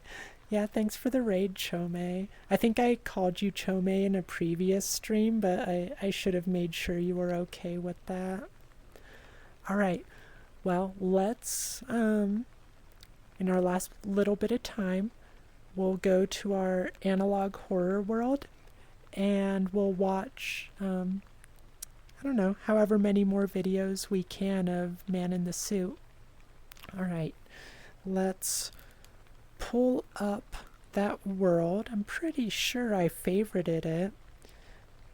And Maria, did you want to pop in and join for that, since you were here for the last one and you were kind of the guiding force behind that? Alright, I'll change it so people can join. Well, I hope you all enjoyed the creepypastas. I had a lot of fun reading them today, so I definitely want to do it again. But yeah, I might have to do a little more recon so I don't end up choosing creepypastas that are overly reliant on things you guys need to see, and that I also have enough time to finish them on stream. Alright, let's find this analog horror world. Where did I save it? Oh, Duck, I didn't get a chance to ask you. How's your day been? And Chome, you as well. How'd the stream go?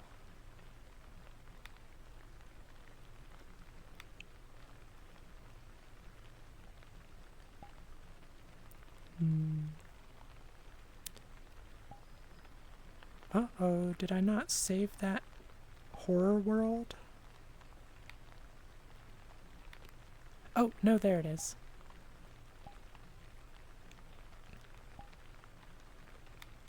Alright, we are on our way.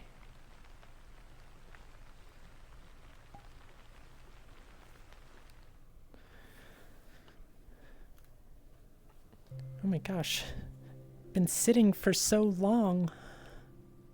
Yeah, Bamboozleman, this is the world I was telling you about where you can pop the VHS tapes into the VCR and it plays the analog horror videos. It's a really neat world. So you'll have to check it out sometime. Although I guess it's not as interesting without the VR element, I suppose. Like if you were just watching in desktop, I suppose it really wouldn't make that much of a difference.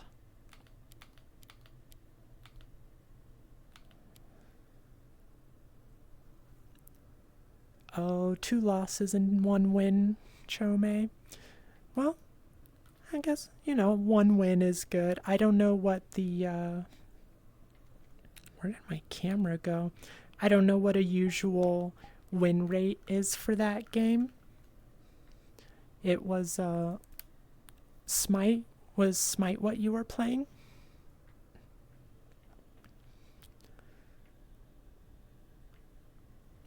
Hi, welcome back. It's good to see you. Now we can get all cozy and pop in a video. Maria, were you gonna be coming in?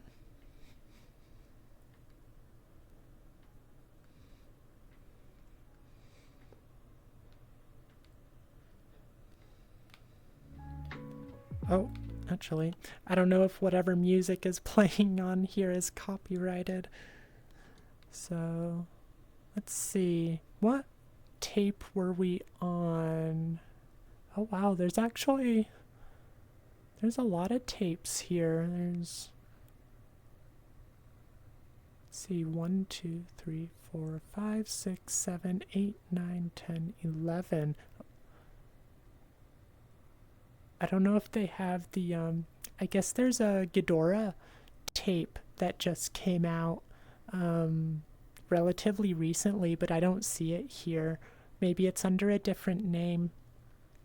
But I think we're on Godzilla Encounter 1962, because we only watched 2 videos last time, right? Or am I misremembering?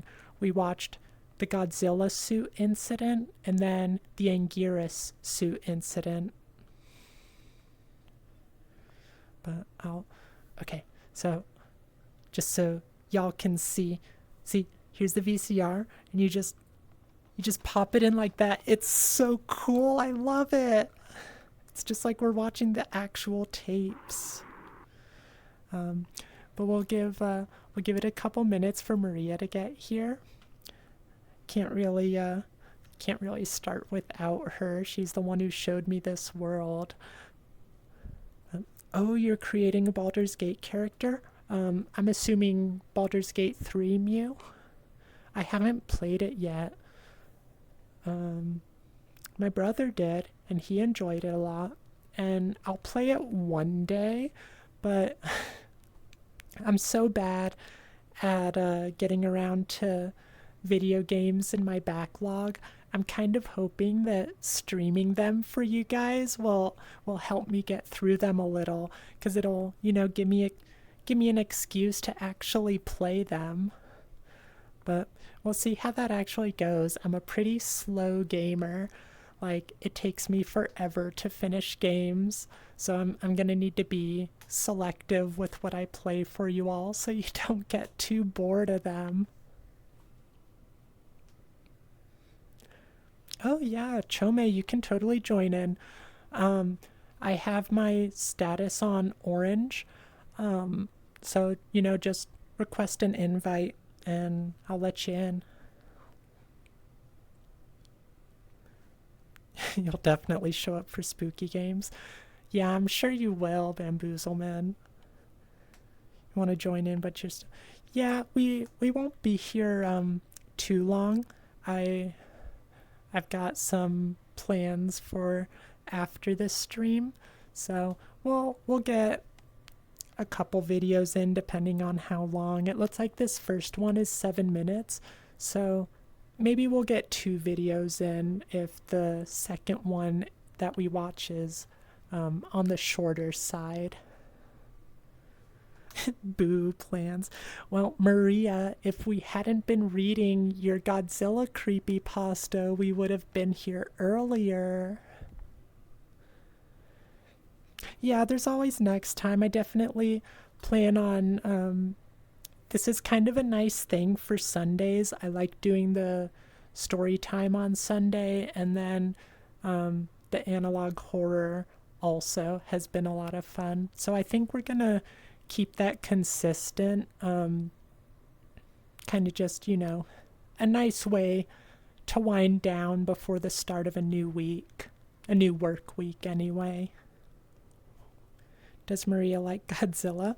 Well, I should think so. She's the one who showed me the man in the suit, and she's the one who wanted Godzilla creepypasta, so I'm thinking she's a fan.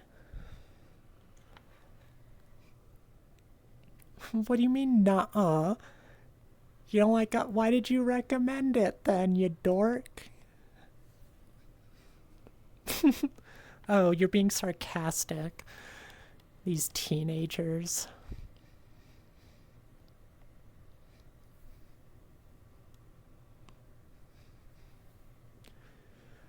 But yeah, I really do like having consistent segments. I want to implement on Fridays.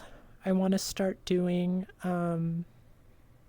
regular horror games every Friday. I want to call it Friday Night Frights because it's just got a ring to it. How could I not name it that? But yeah, I was actually planning to start doing that this last Friday, but with how the power outages have been, oh my gosh, Maria, stop spamming me. With how my power outage issues have been, I didn't want to start that new segment until I had a more reliable handle on streaming. So hopefully we'll be able to move forward with that now, because for those of you who didn't hear, I did get a new breaker installed. Hopefully that'll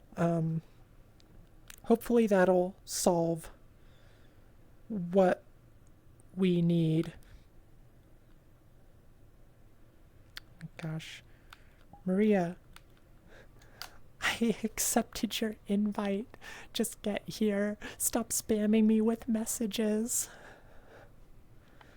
Mew, I'll ask Maria when she gets in here. I don't know how much she's monitoring chat now that she's coming in the world.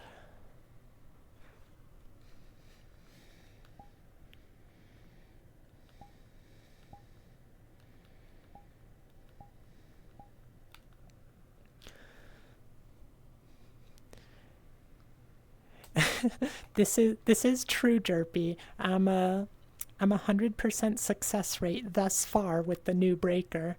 Although I'm not as worried about this stream today, because it does in the past.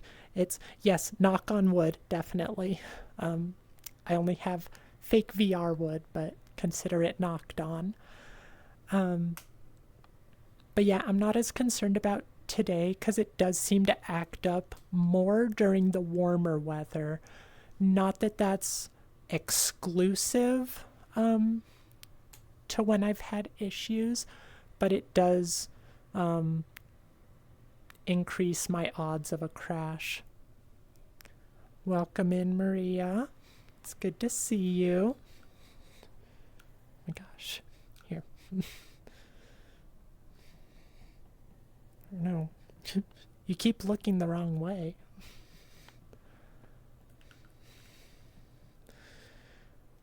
Maria's in an Amogus avatar.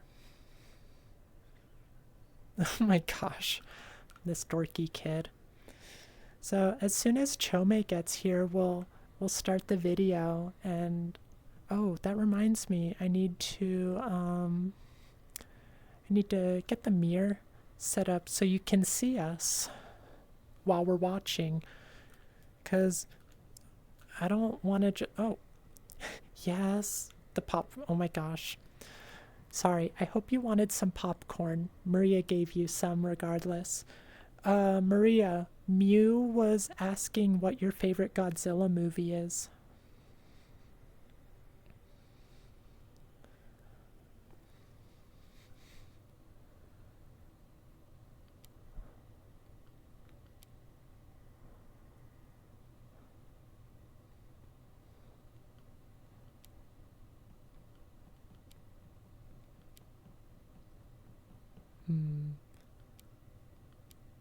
Oh, I guess that mirror works all right. And then we can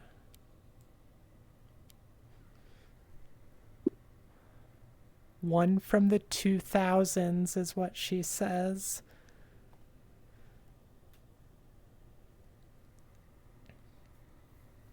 I hope you're getting more specific than that, Maria. He faced Mecha Godzilla.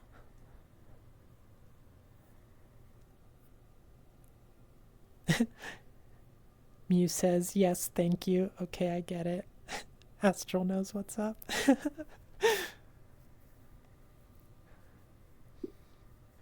Big freeze laser from MG chest. I haven't watched a lot of the 2000s ones recently. Those were always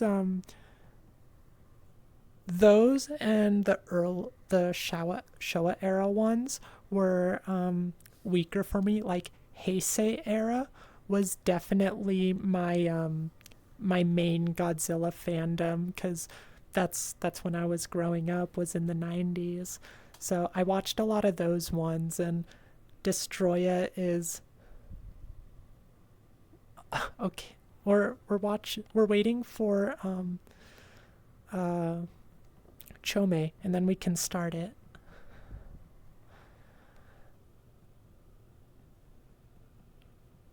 You're creating a red dragonborn called Mushu. That's wonderful. I love that. I'm gonna need to see that character later. Let's see. Hasn't been started. It's loaded up, but I have it paused right now. You might need to resync if you can't see it. The 2002 Godzilla X Mecha Godzilla. That's probably right. Oh my gosh! Thank you. I love whipped cream.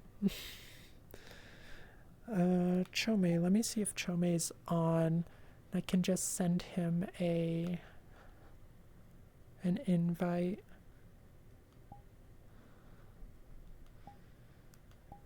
All right. Got an invite sent to Chome, so hopefully he'll be here soon. Oh, also Maria Derpy says hello. Sick Among Us. Speaking of, have you heard of the Among Us TV show that's coming out? I did not know they were doing an Among Us TV show. Did you, Maria?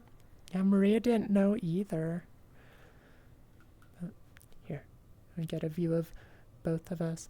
Yeah, are there any details about that revealed, Derpy, or is it mostly just like a teaser or something along those lines?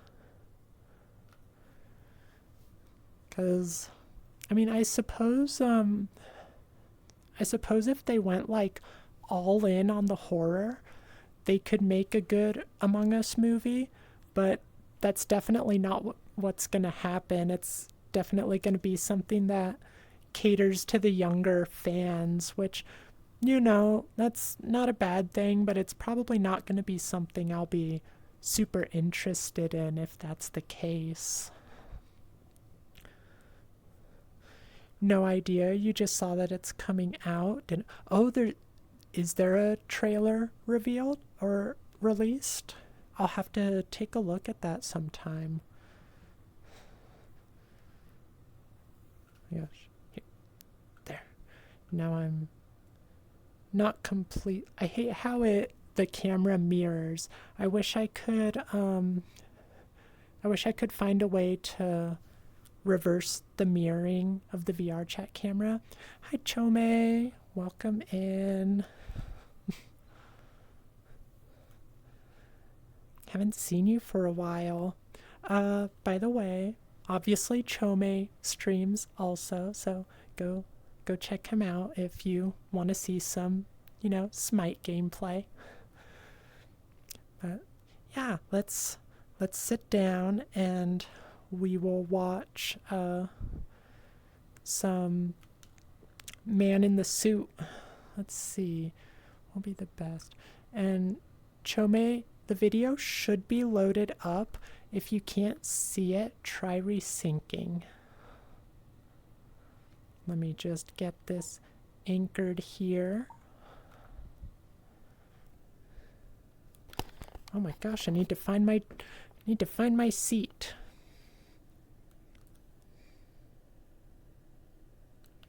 I'm a mess. I'm getting better though. I know slightly better what I'm doing whenever I do this stuff. So I hope y'all are proud of me. Where did my camera go? The Thing is practically an Among Us movie. Yeah, it seriously is though. Like when Among Us came out, that's kind of what I thought. I was like, oh, this is, basically The Thing as a game. Alright, we'll stick. We don't need that screen anymore. So we will just keep chat right here so I can keep an eye on y'all. And hopefully we're not too intrusive. It looks like we're at the corner of the video. Alright, let's go ahead and start. So this one is you're good to go? You dork. Oh my gosh. You ready to, Chome? Alright.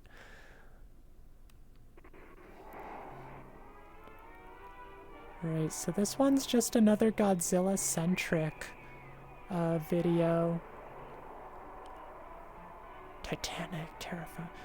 I love old monster movies. They're just so much fun. Okay, not King Kong versus Godzilla though. King Kong versus Godzilla was not a good one. At least I didn't care much for it.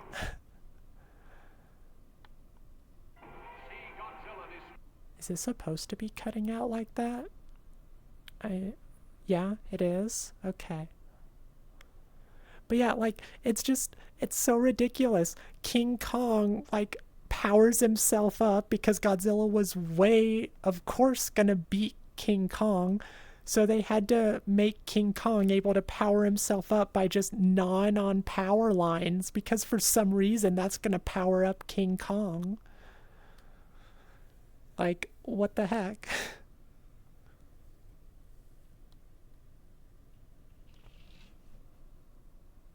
Okay. This one's got a lot of, like, dead air.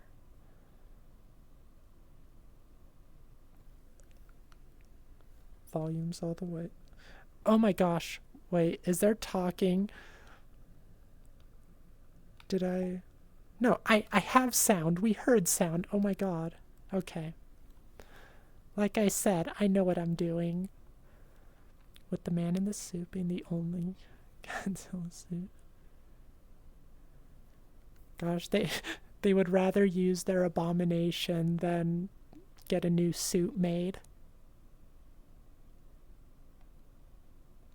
Oh my gosh, the man in the suit.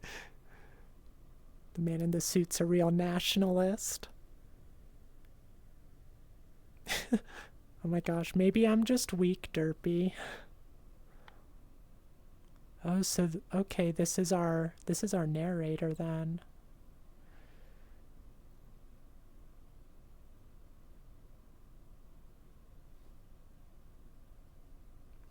The truth does need to come out. They're revealing it to us and we're revealing it to you. We're true journalists. Gosh, you dork. My gosh. The man in the suit's just... He's a xenophobe.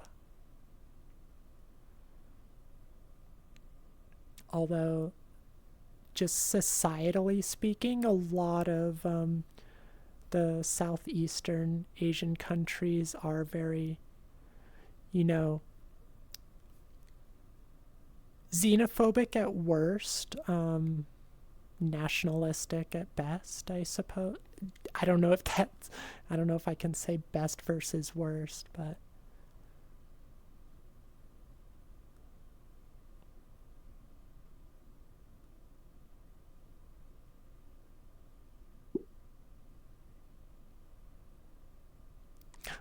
I mean, this is very true.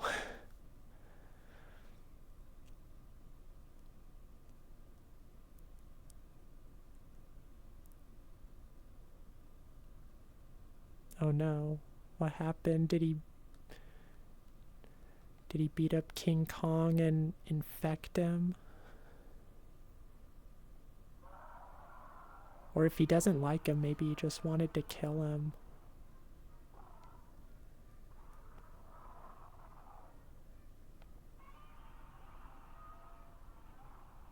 No, Goji. Quit kicking stuff, King Kong.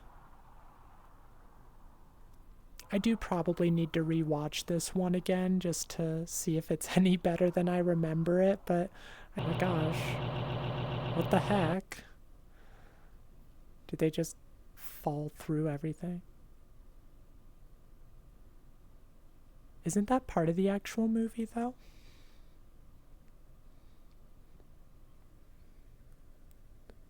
Does the man in the suit actually... I guess so, Derpy. Wait, in the first one, I feel like they mentioned something about him at least having heat breath, but I would assume it's gotten to that point. Or it will. Oh my gosh.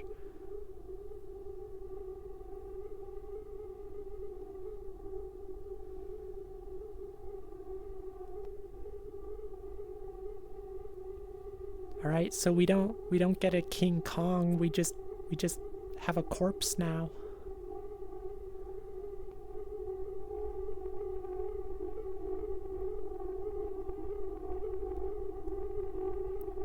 I'm into this music, if you want to call it that.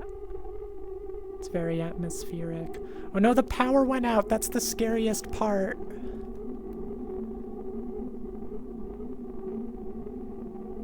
Ooh. This sounds like a good indie game. Oh no. Please show us a picture.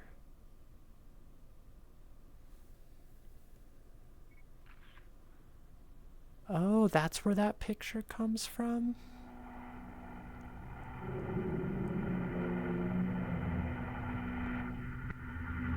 It's okay, Chome.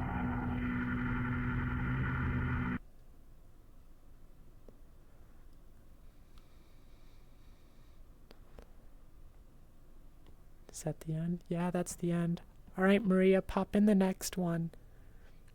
What's essentially a wild animal? Oh, wait. They filmed on an actual... Oh, right? Like, they're being super reckless with all of it. Like, they know what they've got on their hands, Derpy, and they just keep digging themselves deeper.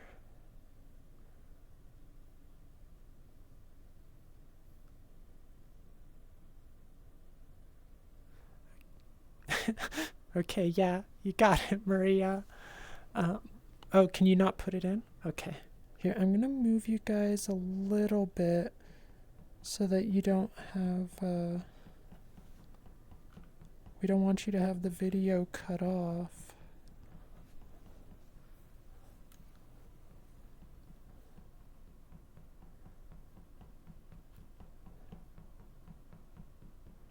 Alright, so this will be the last video we watch, and then we'll have to end things. But we'll definitely do more of this.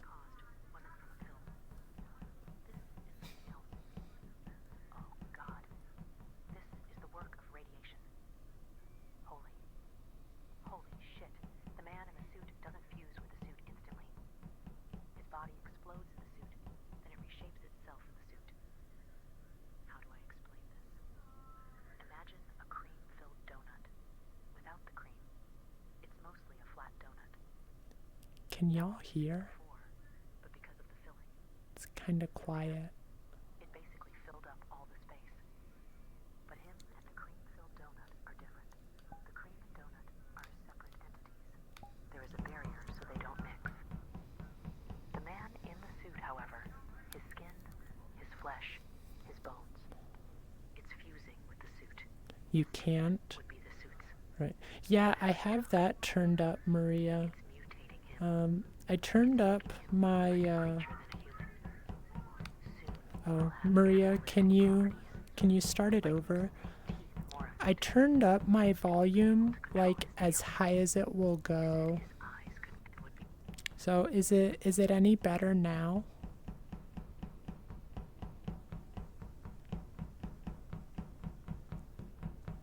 Your little Among Us guy makes such big thumps.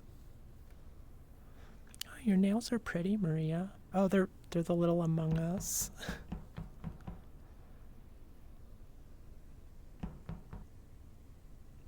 Right? I thought so too, Derpy. Whatever this was caused wasn't from a pill. This is something else. Oh, God. This is the work of radiation. Holy. Holy shit. The man in the suit doesn't fuse with the suit instantly. His body explodes in the suit, then it reshapes itself in the suit. Oh my gosh, that sounds so painful. Imagine a cream-filled donut. Without the cream, it's mostly a flat donut. That was the suit before, but because of the filling. The man, it basically filled up all the space. But him and a cream-filled donut are different. The cream and donut are separate entities. There is a barrier so they don't mix. The man in the suit, however, his skin, his flesh, his bones, it's fusing with the suit. His teeth would be the suit's. Whatever he took. It's mutating him. It's making him more like a creature than a human. Soon he will have animalistic properties, like using its teeth more effectively. Oh my gosh, that's great, Derpy. You said his eyes could move, and that they are bloodshot. But in this photo, his eyes flashed back. Human eyes don't do that. You need to try and put him down.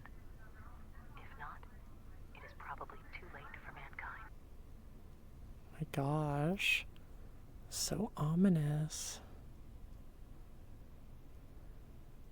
I mean, he doesn't just look like a beast, he is a beast. He's beyond a beast.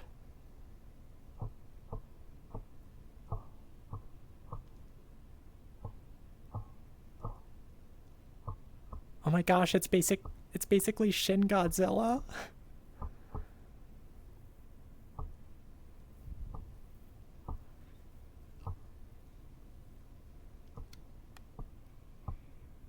Oh my gosh, show us the art.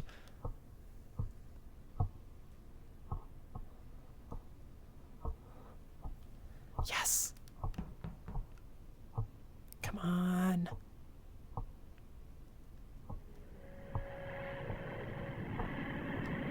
Oh man.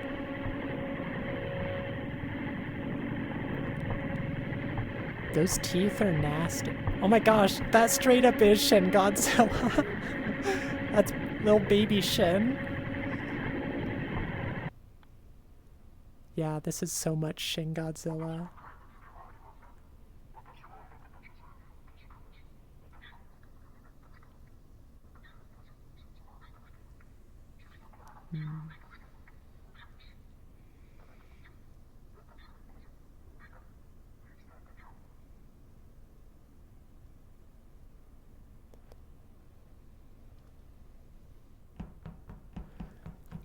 Right, we're gonna stop, Maria. We'll watch more maybe tomorrow. If tomorrow works, we can do tomorrow.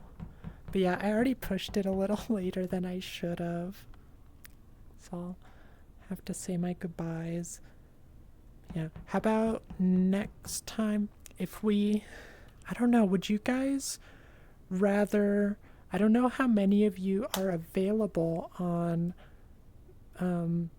Mondays, but would you rather continue this stuff on Monday, tomorrow, or would you rather wait till next Sunday so that every so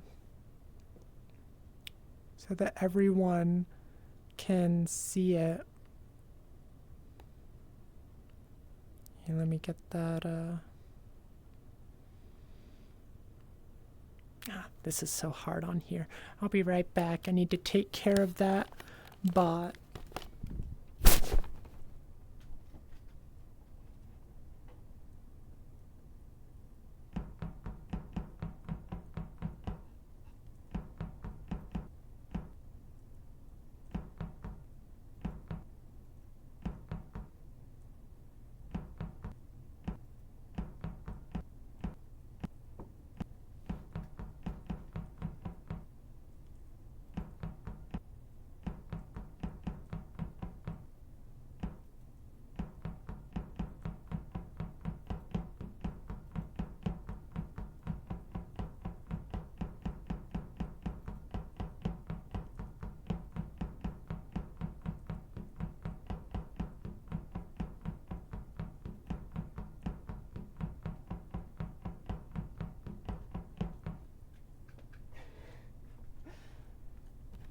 Maria, you're such a dork.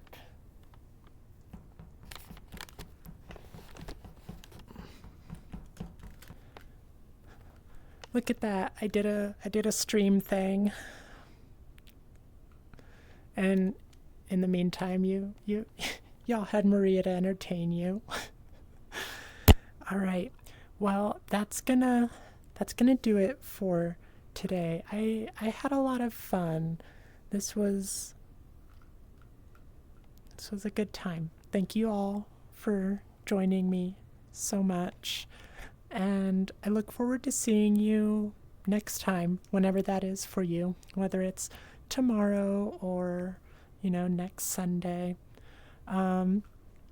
Couple of housekeeping notes. Oh, I probably need to permanently move the chat to the other side of the screen. Oh well, I'll think about it. But if all the stream stuff goes well with this new breaker, then I'll plan on doing Friday Night Frights this coming Friday. So we'll play some horror games and as of right now, I plan on that being an indie game called Rental and some labyrinthine after, which I have had for a long time but have yet to play. So I'm kind of looking forward to that. But I will also take suggestions for horror games in the future as well. Um, Especially like, shorter indie ones. And, preferably stream safe so I don't have to worry about censoring things. Um, I'll probably actually have to review the rules for some of the stuff that's allowed and not. But other than that, we've got kind of miscellaneous stream tomorrow, mostly just hanging out in VR chat and, doing whatever. I might pop into Slender VR tomorrow. And then on Wednesday, we have Life is Strange. So that's Wednesday's our new usual day for Life is Strange. So that's what we've got planned for the coming week. I hope some of you can join us if you want to, of course. Obviously, no pressure. I enjoy seeing you, though, so anytime you want to pop in, even if it's for a little bit, I'm always happy to see. Derpy finally made it back home 3 hours after initial drive. Oh, that's so long, but I'm glad you finally made it. Car gonna be alright? Is it alright? Oh, yeah, you said car fixed. Never mind. So, yeah, everything's good now. Oh my gosh. I do kind of suck at goodbyes. I don't want to leave you guys, and I don't know how to say goodbye, and there's always so much I want to say. I could probably just like keep rambling for forever. Derpy, all right, good to know. Yeah, I'll definitely let you know what I think of the pictures. I'm excited to take a look at them. Thanks for Maria for joining us, and thanks for Chome for the raid and joining us as well. Be sure to check them out if you're interested in that sort of gameplay. And yeah, I think that's it.